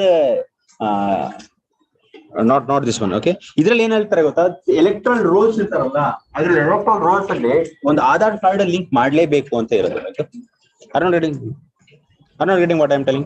So electoral rolls ಇರ್ತಾರಲ್ಲ, ಅದ್ರಲ್ಲಿ ಆಧಾರ್ ಕಾರ್ಡ್ ನೀವು ಅದನ್ನ ಲಿಂಕ್ ಮಾಡಿ ಅಂತ. ಎಲೆಕ್ಟ್ರಲ್ ರೋಲ್ಸ್ ನನ್ನ ಹೆಸರಿಲ್ಲಪ್ಪ, ಈಗ ನಾನು ಹೋಗ್ಬಿಟ್ಟು ಎಲೆಕ್ಟ್ರಲ್ ರೋಲ್ಸ್ ಅಲ್ಲಿ ನನ್ನ ಹೆಸರು ಇನ್ಕ್ಲೂಡ್ ಮಾಡಿ ಅಂತ ಹೇಳಿದ್ರೆ, ಸರಿ ನೀವು ಆಧಾರ್ ಕಾರ್ಡ್ ತಗೊಂಬನ್ನಿ ಅಂತ ಹೇಳ್ತಾರೆ. ಸೊ ನನ್ನ ಹತ್ರ ಆಧಾರ್ ಕಾರ್ಡ್ ಇಲ್ಲ, ಅವಾಗ ಎಲೆಕ್ಟ್ರಲ್ ರೋಲ್ಸ್ ಇನ್ಕ್ಲೂಡ್ ಮಾಡ್ಕೊಳಲ್ವಾ? ಆಧಾರ್ ಕಾರ್ಡೇ ಇಲ್ಲ ನನ್ನ ಹತ್ರ, ಮಾಡ್ಕೊಂಡ್ರೆ ಮಾಡ್ಕೊಳಲ್ವಾ ಮಾನಸ? ಮಾನಸ ಹೇಳಿ, ಈ ಎಲೆಕ್ಟ್ರಲ್ ರೋಲ್ಸ್ ಅಂತ ಇರುತ್ತೆ ಗೊತ್ತಾ, ಅದ್ರಲ್ಲಿ ನಿಮ್ ಹೆಸರಿಲ್ಲ ಅಂತ ಅಂದ್ಕೊಳ್ಳಿ. ಈ ಓಕೆ, ಸೊ ನೀವು ಹೋಗ್ತೀರಾ, ನೀವು ಹೋಗ್ಬಿಟ್ಟು ಅವ್ರ ಆಧಾರ್ ಕಾರ್ಡ್ ಕೇಳ್ತಾರೆ, ಮಾನಸ ಅವರೇ ಆಧಾರ್ ಕಾರ್ಡ್ ಕೊಡಿ ನಿಮ್ದು ಅಂತ. ಸೊ ನೀವ್ ಹೇಳ್ತೀರಾ ಇಲ್ಲ ನನ್ನ ಹತ್ರ ಆಧಾರ್ ಕಾರ್ಡ್ ಅಂತ. ಸೊ ಮನೆಗೆ ಹೋಗಿ ಅಂತಾರ, ಆಧಾರ್ ಕಾರ್ಡ್ ಇಲ್ವೇ ಇಲ್ಲಪ್ಪ ನಾನು ಮಾಡ್ಸಲ್ಲ, ಅವಾಗ ಬೇರೆ ಪ್ರೂಫ್ ಇಸ್ಕೋಬೇಕು. ಓಕೆ, ಅದನ್ನ ಮೆನ್ಷನ್ ಮಾಡಿದ್ದಾರೆ author. Okay, please write down. ಬೇರೆ ಪ್ರೂಫ್ ಯಾವ್ದು ಇರ್ಬೋದ್ರಿ? Okay, write down. The 1950 Act Election Laws Amendment Bill ಅಂತ ಬರ್ಕೊಳ್ಳಿ ಸಾಕು. The 1950 Act provides that a person may apply for. The 1950 Act provides that a person may apply to electoral registration officer.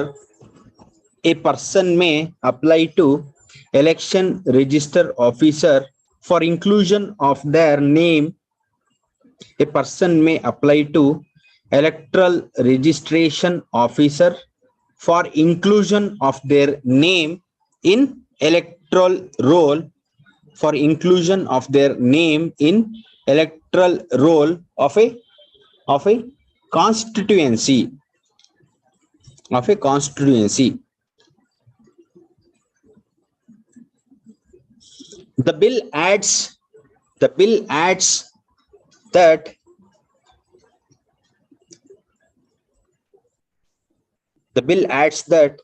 electoral registration officer may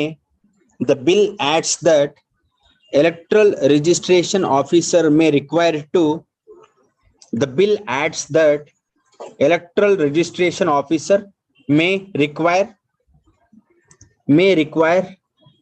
a person to furnish Aadhaar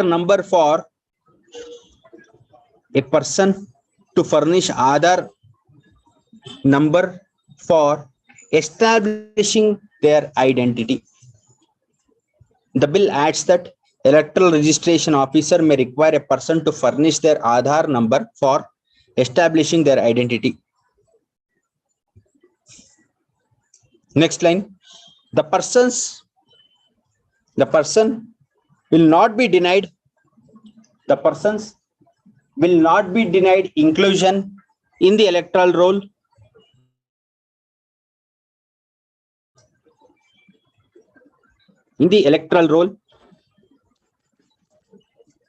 if they are unable to furnish Aadhaar number. If they are unable to furnish Aadhaar number, full stop. Such persons may be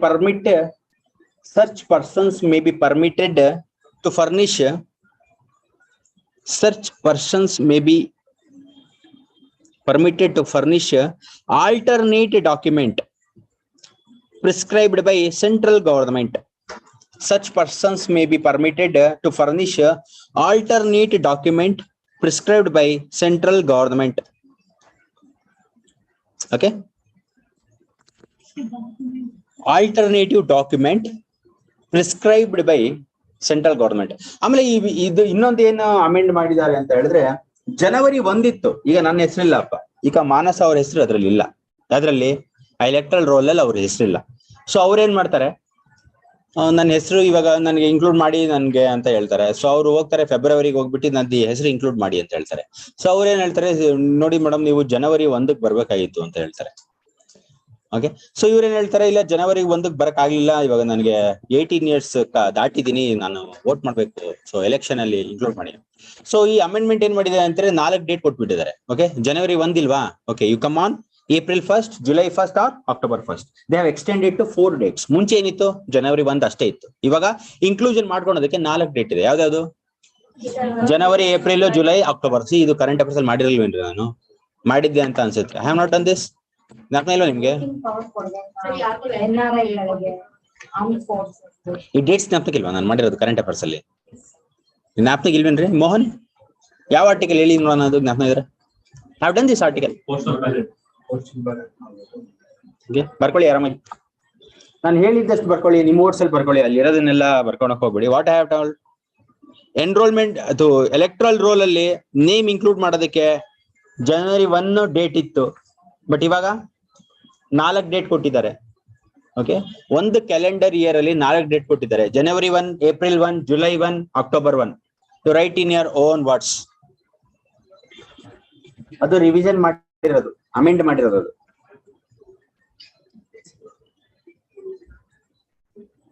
ಮೊದ್ಲು ಹೇಗಿದ್ ಗೊತ್ತಾ, ಜನವರಿ 1 ಒಳಗಡೆ ನೀವು ಹೋಗಿ ನಿಮ್ಮ ಹೆಸರಲ್ಲಿ ನೋಂದಾಯಿಸ್ಕೊಂಡಿಲ್ಲ ಅಂದ್ರೆ next year ಬರ್ಬೇಕಾಗಿತ್ತು ಜನವರಿ 1ಗೆ. ಇವಾಗ ಹಂಗಿಲ್ಲ,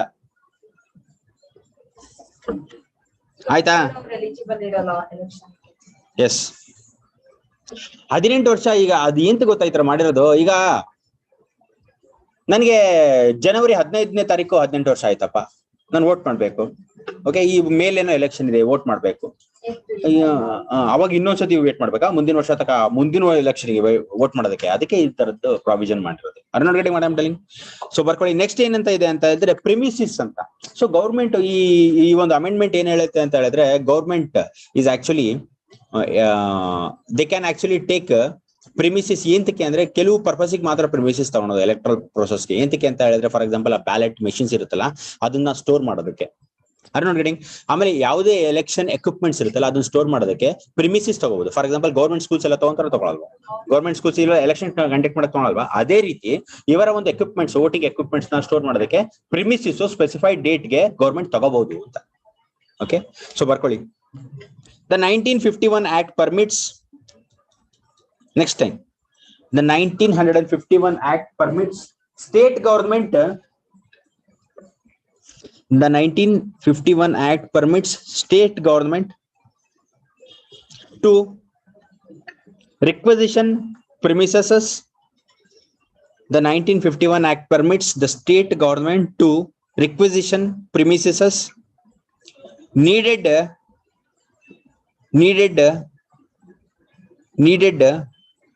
for being used as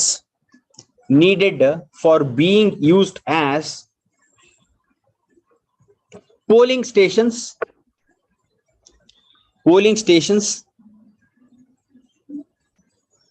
Come on. storing ballot boxes, full stop. But the current bill expands, ಅಲ್ಲಿಲ್ಲ ರೀ ನಾನು ಹೇಳ್ತಾ ಇರೋದು ಬರ್ಕೊಳ್ಳಿ. But the current bill expands 1951 ನಲ್ಲಿ ಇದ್ದಿದ್ದೇನು ಪೋಲಿಂಗ್ ಸ್ಟೇಷನ್ಸ್ ಎಲ್ಲ ಮಾಡೋಣ ಅಂತ, ಬಟ್ ಇವಾಗ ಎಕ್ಸ್ಪ್ಯಾಂಡ್ ಮಾಡಿದ್ದಾರೆ bill through. Okay, but the current bill expands the purpose. This includes, but the current bill expands the purpose. This includes using the premises for counting,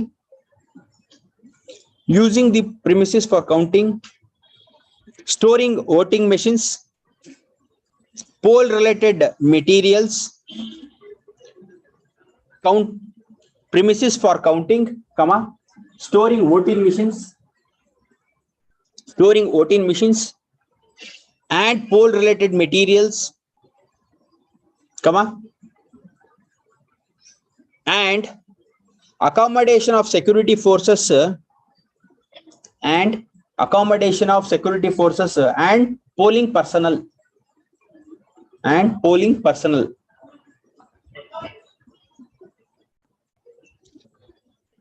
okay. So 1951 act ಅಲ್ಲಿ ಏನಂತ ಹೇಳಿದ್ರು ಅಂತ ಹೇಳಿದ್ರೆ, just polling stations ಕೊಡ್ತೀವಿ, ಆಮೇಲೆ voting conduct ಆದ್ಮೇಲೆ ballot boxes ನ ಅಲ್ಲಿ ಇಡಬಹುದು, ಕಂಡಕ್ಟ್ ಆದ್ಮೇಲೆ ಅಷ್ಟೇ ಪ್ರಾವಿಷನ್ಸ್ ಕೊಟ್ಟಿದ್ರು. ಬಟ್ ಇವಾಗ ಏನಂತ ಹೇಳಿದ್ರೆ, ಸೆಕ್ಯೂರಿಟಿ ಪರ್ಸನಲ್ಸ್ ಅಲ್ಲಿ ಬರ್ತಾರಲ್ಲ, ಗನ್ನೆತ್ಕೊಂಡ್ ಬಂದಿರಲ್ಲ ಪ್ಯಾರಾಮಿಲಿಟರಿ ಫೋರ್ಸಸ್ ಅವರೆಲ್ಲ, ಸೊ ಅವ್ರಿಗೂ ಅಕಾಮಡೇಷನ್ಸ್ ಅಲ್ಲಿ ಕೊಡ್ತಾರೆ ಅಂತ. ಪ್ರೆಮಿಸಸ್ ಸ್ಕೂಲ್ ಇರ್ಬೋದು, ಏನೇ ಇರ್ಬೋದು.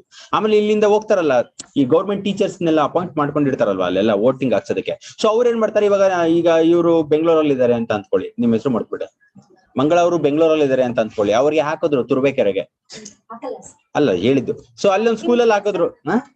ವರ್ಕಿಂಗ್ ಪ್ಲೇಸ್ ಇರೋ ಡಿಸ್ಟ್ರಿಕ್ಟ್ ಅಲ್ಲೇ ಓಕೆ, ನೀವೇ ಓಕೆ. ಸೊ ಏನೋ ಒಂದು ಓಕೆ ಹಾಕಿದ್ರು ಅಂತ ಅಂದ್ಕೊಳ್ಳಿ. ಸೊ ಇವ್ರು ಹೇಳ್ತಾರೆ, ಸರ್ ನಾನು ಅಲ್ಲಿ ಹೋಗೋದಕ್ಕಾಗಲ್ಲ, ಬಸ್ ಇಲ್ಲ ಅಂತ. ಸೊ ಇಲ್ಲಿ ಬೇಡ, ಇವ್ರಿಗೆ ಬಳ್ಳಾರಿಗೆ ಹಾಕಿದ್ರು ಅಂತ. ಬಳ್ಳಾರಿಲಿ ಯಾವ್ದೋ ಒಂದು ಡಿಸ್ಟ್ರಿಕ್ಟ್ ಅಲ್ಲಿ, ಯಾವ್ದೋ ಒಂದು ತಾಲೂಕಲ್ಲಿ ಒಂದು ಸ್ಕೂಲಿಗೆ ಹಾಕಿದ್ರು. ಸೊ ಇವ್ರು ಹೇಳ್ತಾರೆ, I can not go because I don't have facilities there. ಅಲ್ಲ ಕೊಡ್ತಾರೆ, ಬಟ್ ಅಲ್ಲಿ 9 ಗಂಟೆಗೆ ಇರ್ಬೇಕಪ್ಪ. ನೀವ್ ಹೇಳ್ತೀರಾ, ಇಲ್ಲ ನನ್ ಕೈಲಿ ಆಗಲ್ಲ, ನನ್ಗೆ ಅಲ್ಲೆಲ್ಲ ಜರ್ನಿ ಮಾಡಿದ ತಕ್ಷಣ ನನಗೆ ಸುಸ್ತಾಗತ್ತೆ ಅಂತ. ಸಬ್ಸ್ಟಿಟ್ಯೂಟ್ ಕೊಡ್ಬೇಕಾ? ಸೊ ಏನಂತ ಹೇಳಿದ್ರೆ, ಈ ಇದ್ರಲ್ಲಿ ಏನ್ ಹೇಳಿದ್ದಾರೆ ಅಂದ್ರೆ, ಸೊ ನೀವು ದಯವಿಟ್ಟು ಒಂದ್ ದಿವಸ ಮುಂಚೆನೆ ಬನ್ನಿ, ಅಲ್ಲಿ ನಾವು ನಿಮ್ಗೆ ವಸತಿ ಕೊಡ್ತೀವಿ ಅಂತ. ಈ ತರದೊಂದು ಬಿಲ್ ಅಲ್ಲಿ ಹೊಸ ಪ್ರಾವಿಷನ್ಸ್ ಬಂದಿರೋದು. ಓಕೆ, ಸೆಕ್ಯೂರಿಟಿ ಪರ್ಸನಲ್ಸ್ಗೆ ಜಾಗ ಕೊಡ್ತಾರೆ, ಆಮೇಲೆ ಪೋಲಿಂಗ್ ಪರ್ಸನಲ್ಸ್ ಯಾರೇ ಇರ್ಬೋದು ಅವರು, ಓಕೆ, ಅವರಿಗೆ ಜಾಗ ಕೊಡ್ತಾರೆ. ಆಮೇಲೆ ವೋಟಿಂಗ್ ಮಿಷಿನ್ಸ್, ಯಾವುದೇ ಒಂದು ರಿಲೇಟೆಡ್ ಮಿಷಿನ್ಸ್ ಇಟ್ಕೊಳೋದಕ್ಕೆ. ಬಟ್ ಮೊದಲು 1951 ಇತ್ತಲ್ಲ, ಆ ಆಕ್ಟ್ ಅಲ್ಲಿ ಈ ತರದೊಂದು ಪ್ರಾವಿಷನ್ಸ್ ಇರಲಿಲ್ಲ. ಅಲ್ಲಿ ಬರೀ ವೋಟಿಂಗ್ ಮಾಡ್ಬೇಕಾಗಿತ್ತು. ವೋಟಿಂಗ್ ಆದ್ಮೇಲೆ ಏನ್ ಮಾಡ್ಬೇಕಾಗಿತ್ತು? That's it. ಓಕೆ, ವೋಟಿಂಗ್ ಮಾಡಿ ಕಂಡಕ್ಟ್ ಮಾಡಿ, ಆ ಕಂಡಕ್ಟ್ ಮಾಡಿರೋ ಮೆಟೀರಿಯಲ್ಸ್ ನ ಇಟ್ಟು ಹೋಗ್ಬೇಕಾಗಿತ್ತು. ಬಟ್ ಇವಾಗ ಅಲ್ಲಿ ಇರೋದಕ್ಕೂ ಜಾಗ ಕೊಟ್ಟಿದ್ದಾರೆ 1 or 2 days. Please go and seen the next one. General neutral provisions ಅಂದ್ರೆ ಏನ್ ಗೊತ್ತಾ? ಸೊ ಮೊದಲೇನಿತ್ತು ಅಂದ್ರೆ 1950 ಆಕ್ಟ್ ಅಲ್ಲಿ ಏನಿತ್ತು ಅಂತ ಹೇಳಿದ್ರೆ, ಈಗ ಫಾರ್ ಎಕ್ಸಾಂಪಲ್ ನಾನು ಆರ್ಮ್ಡ್ ಪರ್ಸನಲ್, ನನಗೆ ಔಟ್ಸೈಡ್ ದಿ ಕಂಟ್ರಿ ಎಲ್ಲೋ ಹಾಕಿದ್ದಾರೆ ಅಂತ ಹೇಳಿ ನಾನು ವೋಟ್ ಮಾಡ್ಬೋದು. ಬಟ್ ನನ್ನ ಹೆಂಡತಿ ಏನ್ ಹೇಳ್ತಾಳೆ, ಅವಳು voting she is not an armed personal, ಯಾರೋ ಒಬ್ಳು ಪ್ರೈವೇಟ್ ಯಾರ ಕಂಪನಿಲಿ ಮದುವೆ ಆಗ್ತಾ ಕೆಲಸ ಮಾಡ್ತಾ ಇದ್ದ, ಅವಳಿಗೆ ಮದುವೆ ಆಗ್ಬಿಟ್ಟೆ. ಸೊ ಅಲ್ಲಿದ್ದೀನಿ, ನಾನು armed personnel under government of India. So ನಾನೇನ್ ಮಾಡ್ಬೋದು, I can vote from there. But ನನ್ನ ಹೆಂಡತಿ ಏನ್ ಮಾಡಿದಾಳೆ, ಅವಳು ನನ್ ಜೊತೆ ಆಚೆ ಬಂದಿದ್ದಾಳೆ. ಸೊ ಎಲ್ಲಿ ನನ್ ಜೊತೆ ಸೊ ಬಿಕಾಸ್ ಮ್ಯಾರೇಜ್ ಆಗಿದೆ. ಸೊ ಅಲ್ಲಿ ಏನ್ ಮಾಡ್ತಾರೆ, ಅವ್ರಿಗೆ ವೋಟಿಂಗ್ ಅಧಿಕಾರ ಇರಲಿಲ್ಲ, ಔಟ್ಸೈಡ್ ದಿ ಕಂಟ್ರಿ ಅಂತ ಕನ್ಸಿಡರ್ ಮಾಡೋರು. ಬಟ್ ಈ ಒಂದು ಆಕ್ಟ್ ಅಲ್ಲಿ ಏನ್ ಮಾಡಿದ್ದಾರೆ ಅಂತ ಹೇಳಿದ್ರೆ, because she is actually and wife of armed personals, so ಅವ್ರಿಗೂ they have to consider her voting also ಅಂತ. ಬೇರೆ ಸಿಚುವೇಶನ್ಸ್ ಅಲ್ಲಿ ಇರಲ್ಲ, ಅದು ಬಿಸ್ನೆಸ್ ಪರ್ಸನ್ಸ್ ಇದ್ರೆ ಅವರಿಗೆಲ್ಲ ಇಲ್ಲ, ಓನ್ಲಿ ಆರ್ಮ್ಡ್ ಪರ್ಸನ್ಸ್ ಅವ್ರು ವೋಟಿಂಗ್ ಎಲಿಜಿಬಲ್ ಇದ್ರೆ. ಸೊ ಗರ್ಲ್ನು ಕೊಡ್ಬೇಕು. ಅವಳು ಹೇಳ್ತಾಳೆ, ನಾನು ಮದುವೆ ಆಗಿಲ್ಲ ಅಂದ್ರೆ ಇಂಡಿಯಾದಲ್ಲೇ ಇರ್ತಿದ್ದೆ, ಮದುವೆ ಆಗಿರೋದಕ್ಕೆ ಆರ್ಮ್ಡ್ ಪರ್ಸನ್ಸ್ ಬಂದಿದ್ದೀನಿ. ಸೊ ಇವಾಗ ನೀವೇನ್ ಮಾಡಿದಿರಾ, ಇವ್ರಿಗೆ ಆಚೆ ಕಳ್ಸಿದಿರಾ, ಇಂಡಿಯಾದ ಆಚೆ, ಇಲ್ಲಿ ವರ್ಕ್ ಮಾಡ್ತಾ ಇದ್ದಾರೆ for India. So I can also vote ಅಂತ. ಅದನ್ನ ಜನರಲ್ ನ್ಯೂಟ್ರಾಲಿಟಿ ಅಂತ ಹೇಳ್ತಾರೆ. ಅದನ್ನ ಏನಂತ ಹೇಳಿದ್ರೆ, ಮುಂಚೆ 1950 ಆಕ್ಟ್ ಅಲ್ಲಿ ವೈಫ್ ಅಂತ ಮೆನ್ಷನ್ ಮಾಡಿದ್ರು. ಓಕೆ, ಬಟ್ ಇವಾಗ ಚೇಂಜ್ ಮಾಡಿ ಸ್ಪೌಟ್ಸ್ ಅಂತ ಮಾಡಿದ್ದಾರೆ. Okay, so please write down. The 1950 Act permits certain persons who are the 1950 Act permits certain persons who are ordinarily a resident in a constituency. The 1950 Act permits certain persons who are ordinarily resident in a constituency to register in electoral rolls. to register in electoral rolls.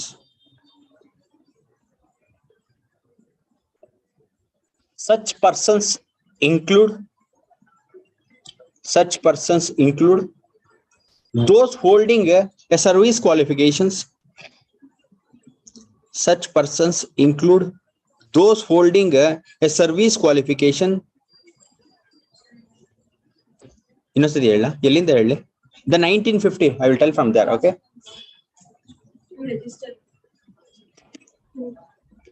Okay, I will tell again. The 1950 Act permits certain persons who are ordinarily resident in a constituency to register in electoral rolls. To register in electoral rolls, such persons include those holding a service qualification, such as members of armed forces, or central government employees posted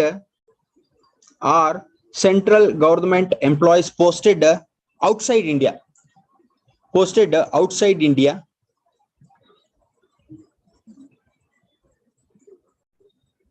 The wives of such persons are also the wives of The wives of such persons are also deemed to be ordinarily residing in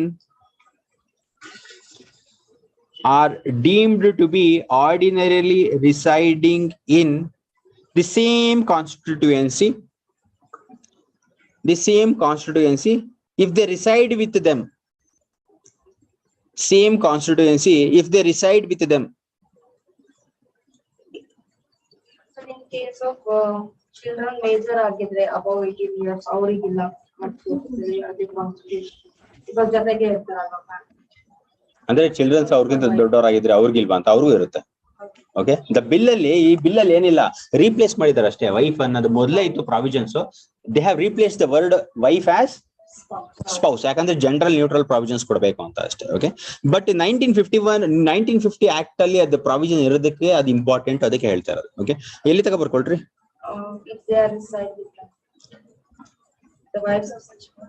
reside with them ಅಂತ ಬರ್ಕೊಳ್ರಾ? Okay, please write down. The act enables wife of a person. The act enables wife of a person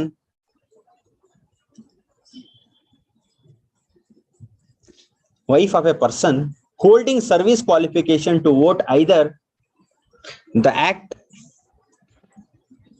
enables wife of a person holding service qualification to vote either in person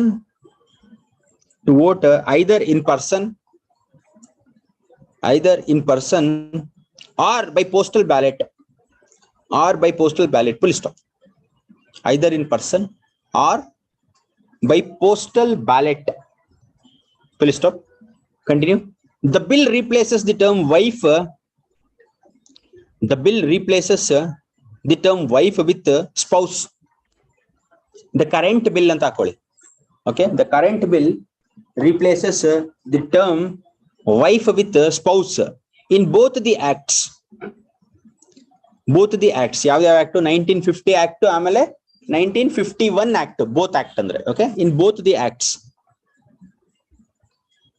Okay, so that's it. These were the major articles which we need to explain.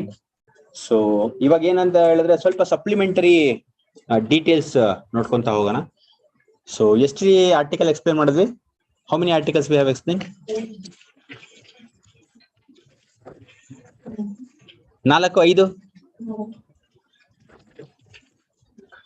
So ಎಲ್ಲಾ bills complete ಆಗಿದೆಯಲ್ಲ? 7 ಇವತ್ತು 4. So ಎಲ್ಲಾ bills complete ಆಯ್ತು ಅಂತ ಅನ್ಸುತ್ತೆ. ಅವತ್ತು ಹೇಳಿದ್ನಲ್ಲ extension, the parliament have extended certain bills ಅಂತ. ಎಲ್ಲಾ ಬಿಲ್ಸ್ ಕಂಪ್ಲೀಟ್ ಆಗಿದೆ. ಸೊ ಕೆಲವು ಸಪ್ಲಿಮೆಂಟ್ಸ್ ಬರ್ಕೊಳ್ಳಿ ಸಾಕು.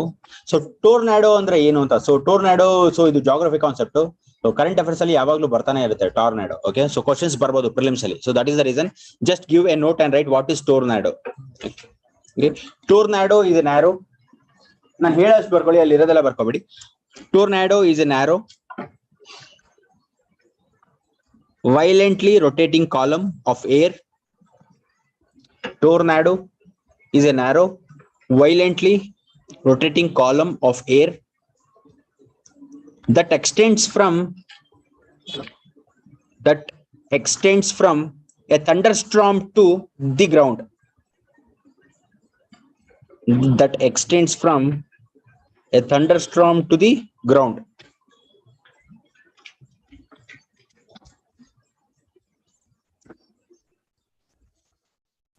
Please write down this one. Tornadoes occur in many parts of world. Tornadoes occur in many parts of world, including Australia. Tornadoes occur in many parts of the world, including Australia, Europe, Africa, Asia,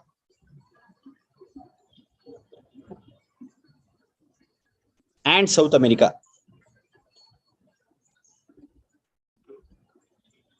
Next line. Two of the highest concentration of tornadoes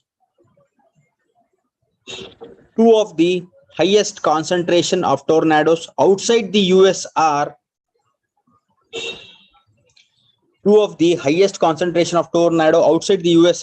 Argentina and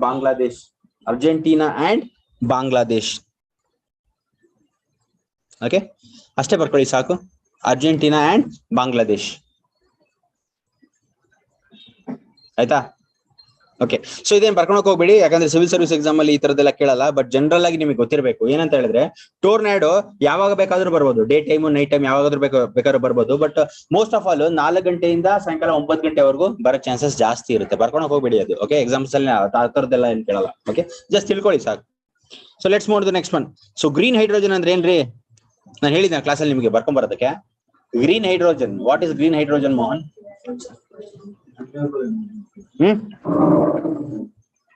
green hydrogen ಅಂದ್ರೆ ಏನು, blue hydrogen ಅಂದ್ರೆ ಏನು, grey hydrogen ಅಂದ್ರೆ ಏನು ಅಂತ ಇವಾಗ ಆರಾಮಾಗಿ ಸುಮ್ನೆ ನೋಟ್ ಅಷ್ಟೇ. ಒಂದ್ ಸ್ವಲ್ಪ ಪಾಯಿಂಟ್ಸ್ ಬೇಕಾಗುತ್ತೆ, ಮುಂದೆ ಹೋಗ್ತಾ ಹೋಗ್ತಾ ಬೇಕಾಗುತ್ತೆ. Okay, please write down.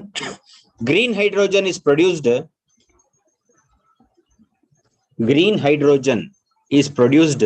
when renewable energy, news ಅಲ್ಲಿ ತುಂಬಾ ಬರ್ತಾ ಇದೆ ಇದು, ಅದಕ್ಕೆ green hydrogen is produced when renewable energy is used to derive hydrogen from a clean source.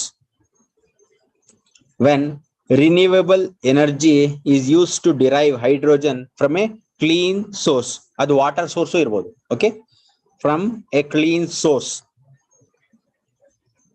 This most commonly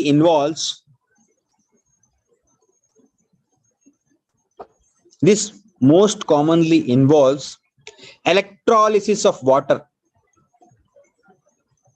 Full stop. Next line. Gray hydrogen. Put a dash mark and write. Gray hydrogen is the most commonly used form of hydrogen today, because gray hydrogen is the most commonly used form of hydrogen today because it is inexpensive,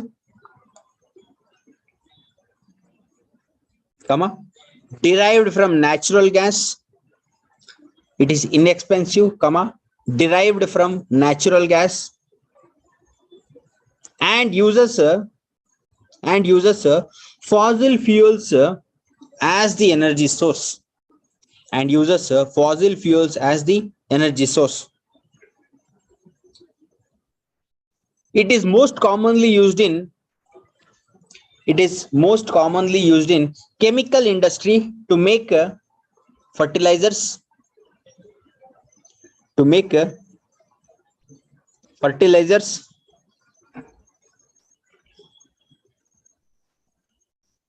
and for oil refining. It is most commonly used in chemical industry to make fertilizers and for oil refining. A complete sentence important. Exam ಅಲ್ಲಿ ಇದು ಕೇಳ್ತಾನೆ. It is most commonly used in chemical industry to make fertilizers and for oil refining. A complete line important. Gray hydrogen anta kelbitti idin keltane. Okay, a chemical formula, electrolysis, they're not interested on all the civil service exam. Okay, what they will ask is where it is used anta keltane. Idin ಏನಂತಾರೆ applied chemistry concept, general science ಅಲ್ಲಿ ಬರ್ತದೆ. So you underline that one. ಯಾವುದು chemical industry, fertilizers and oil refining adu. Next one, blue hydrogen, small heading, blue hydrogen. The blue hydrogen is generated with the same process as gray hydrogen. The blue hydrogen is generated with the same process as gray hydrogen, but most of the carbon emitted during this production,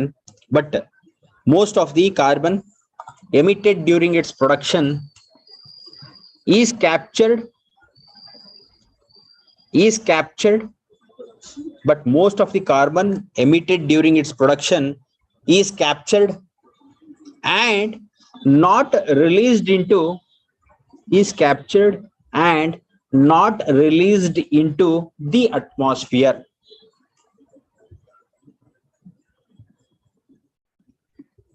In bracket, it is also called as low emission gas for this purpose. In bracket, it is also called as low emission gas for this purpose. So low emission gas to blue hydrogen relate ಮಾಡಿ ಕೇಳ್ತಾನೆ exam ಅಲ್ಲಿ. So it is also called as low emission gas for this purpose. Blue hydrogen ಅಂದ್ರೆ match the following ಅಲ್ಲಿ low emission gas ಅಂತಾನು ಕೇಳಬಹುದು, general science concept. Okay, so that's it. And at the last some details regarding PAC ನೋಡ್ಕೊಂಡು ಹೋಗೋಣ. So PAC public account committee. Okay, so last some 10 minutes will carry up. So ಇದರಲ್ಲಿ PAC ಬಗ್ಗೆ ಸ್ವಲ್ಪ discuss ಮಾಡೋಣ, already related. Okay, because it is coming in news frequently. So PAC ಬಗ್ಗೆ light ಆಗಿ discuss ಮಾಡ್ಕೊಂಡು. PAC ಅಂದ್ರೆ ಏನ್ರಿ? Public account committee. Why it is there? You tell me Mohan, PAC ಅಂತ ಇದೆ? ಎಲ್ಲೋದ್ರಿ? ಆರಾಮಾಗಿ ಎದ್ದು ಆಚೆ ಹೋಗ್ಬಿಟ್ರಲ್ರಿ ಅವರೆಲ್ಲ. somebody went, I think somebody, people were not sitting there. Chandana went. Okay, ಎಲ್ರಿ PAC ಅಂದ್ರೆ ಏನು Mohan? Public account committee. Why it is there in parliament? ಏನ್ ತೆಗಿದೆ PAC?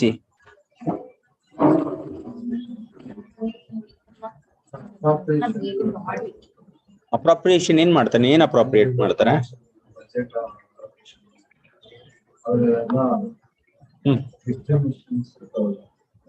ಅದೇ ಸ್ಟ್ಯಾಟಿಸ್ಟಿಕಲ್ ಕಮಿಟಿ ಇದೆ, ಅದಕ್ಕೆ ಅದ್ರಲ್ಲಿ ಏನಿದೆ?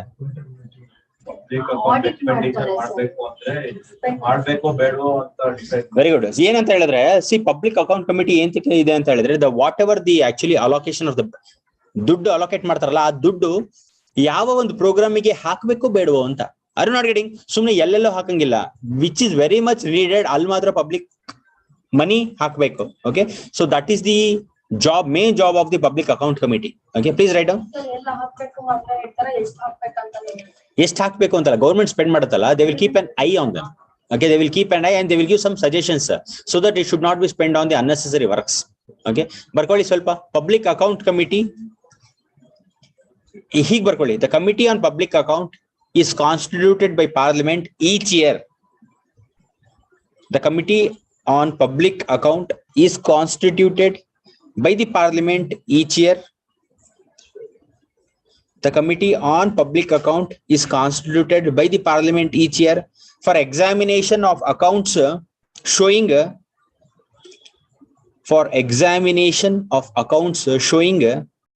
appropriation of sums granted, for examination of accounts showing appropriation of sum granted by parliament,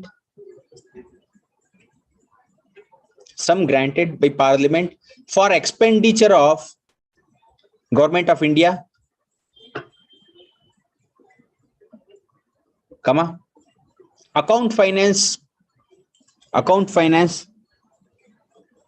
annual finance account. I will repeat again. For examination of account showing appropriation of sums granted by parliament for expenditure of government of India, annual finance account and such other accounts, annual finance account and such other accounts laid before Parliament. Laid before Parliament.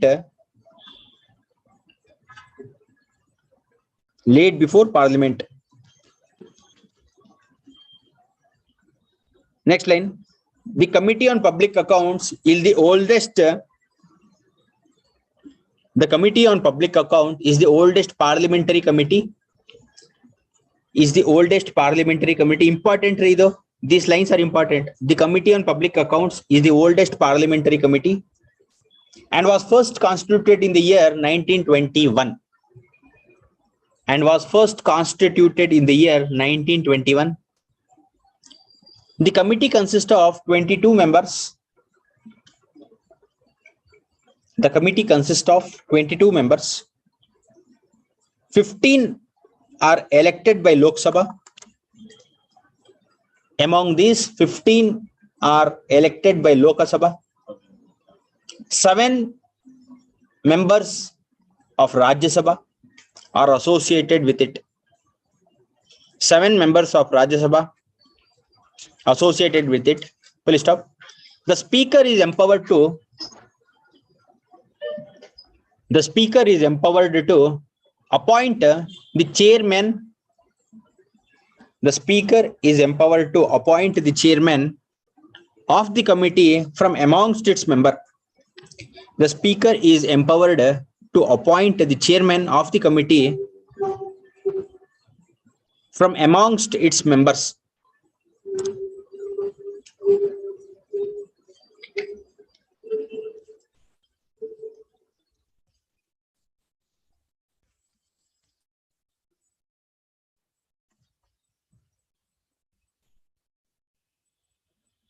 The committee on, next line. The committee on, don't write functions at all, you please write like this. The committee on public account scrutinizes appropriation account of. The committee on public account scrutinizes appropriation account of GOI, appropriation account of GOI and reports of CAG. The committee on public account scrutinizes appropriation accounts of GOI and reports of CAG.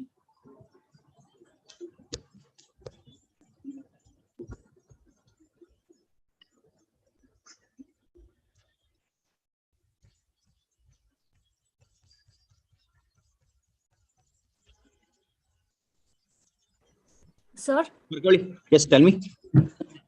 ಇದು ಇನ್ನೊಂದ್ಸತಿ repeat ಮಾಡಿ sir. ಯಾವುದು ಎಲ್ಲಿಂದ ಮಾಡ್ಲಿ? The Committee on Public Accounts scrutinizes the appropriate. Just 1 minute.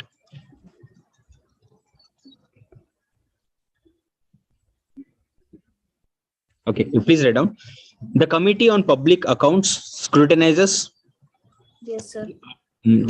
The Committee on Public Accounts scrutinizes the appropriation accounts. The appropriation accounts of Government of India. Of Government of India and reports of Comptroller and Auditor General and the reports of Comptroller and Auditor General of India. Comptroller and Auditor General of India.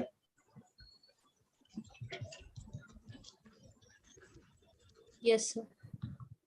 Okay. So the last paragraph of today, please write down. Is Barkolri.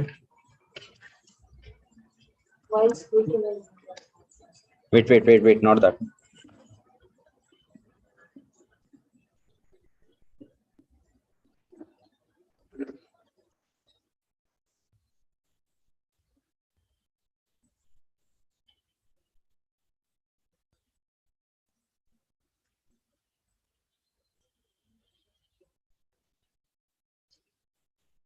Please write down this one. While scrutinizing the report of CAG on revenue receipt, while scrutinizing the report of CAG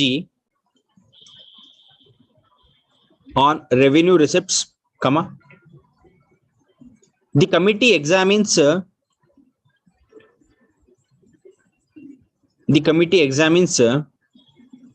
various aspects of the committee examines various aspects of government's tax administration. Government's tax administration. Full stop. The committee examines cases involving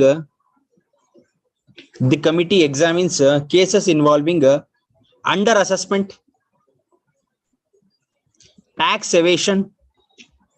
The committee examines cases involving under assessment, tax evasion, non-levy of duties,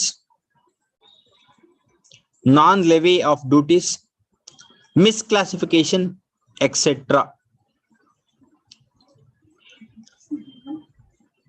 Non-levy of duties, misclassifications, etc.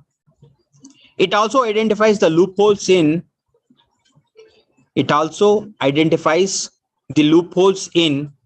taxation laws. It also identifies the loopholes in taxation laws and procedures.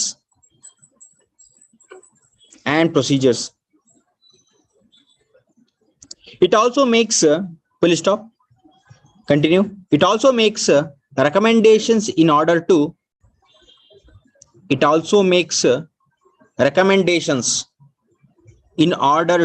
check leakage of revenue. It also makes recommendations in order to check leakage of revenue.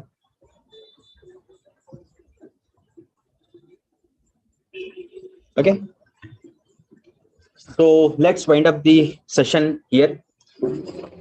So these many articles we have explained today, and tomorrow actually let's discuss further things. Okay. So let's wind up. ಸಾಕು ಇರುತ್ತೆ. So ನೆನ್ನೆ ಕೊಟ್ಟಿದ್ದಲ್ಲ questions may be ಎಲ್ಲರೂ ಬರ್ದಿಲ್ಲ ಅಲ್ಲ. ಮುನೀಶ್ ಬರ್ದಿರೇನ್ರಿ ನೆನ್ನೆ question ಕೊಟ್ಟಿದ್ದು? ಬರ್ದಿರೋ ಇಲ್ವೋ? ಬರ್ದಿಲ್ವಾ? Please write down one question, a single question of today. One question ಬರ್ಕೊಳ್ಳಿ. What are the main features of dam safety bill?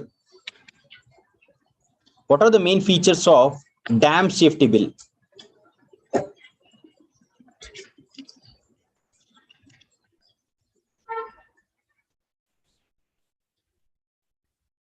How helpful it is to mitigate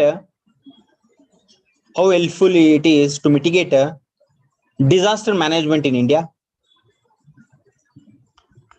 How helpful it is to mitigate disaster management in India.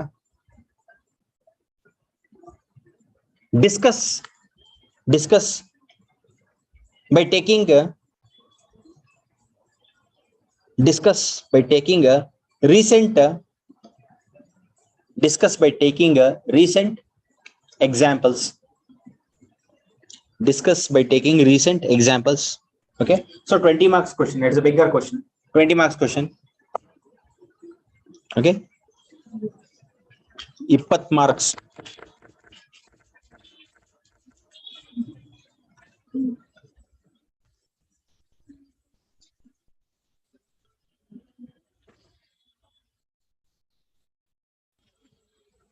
So ಸಾಕಾ ಇನ್ನೂ ಸ್ವಲ್ಪ continue ಮಾಡೋಣ? ಸಾಕಾ? 2:10 ತಕ ಮಾಡೋಣ. 2:30 class ಇದೆಯಾ? Class ಇದೆ ಅಂತೀರಾ, ಬಟ್ ಆರಾಮಾಗಿ ಇಲ್ಲೇ ಕೂತಿರ್ತೀರಾ. ಅದಕ್ಕೆ ವೆರಿ ಗುಡ್ ಆನ್ಸರ್. ಇಲ್ಲೇ ತಗೊಳೋದಲ್ಲ, ಅದಕ್ಕೆ ಇಲ್ಲೇ ಕೂತಿರ್ತೀವಿ ಅಂತ. Very good. Okay, so class wind up ಮಾಡೋಣ. So let's wind up the class.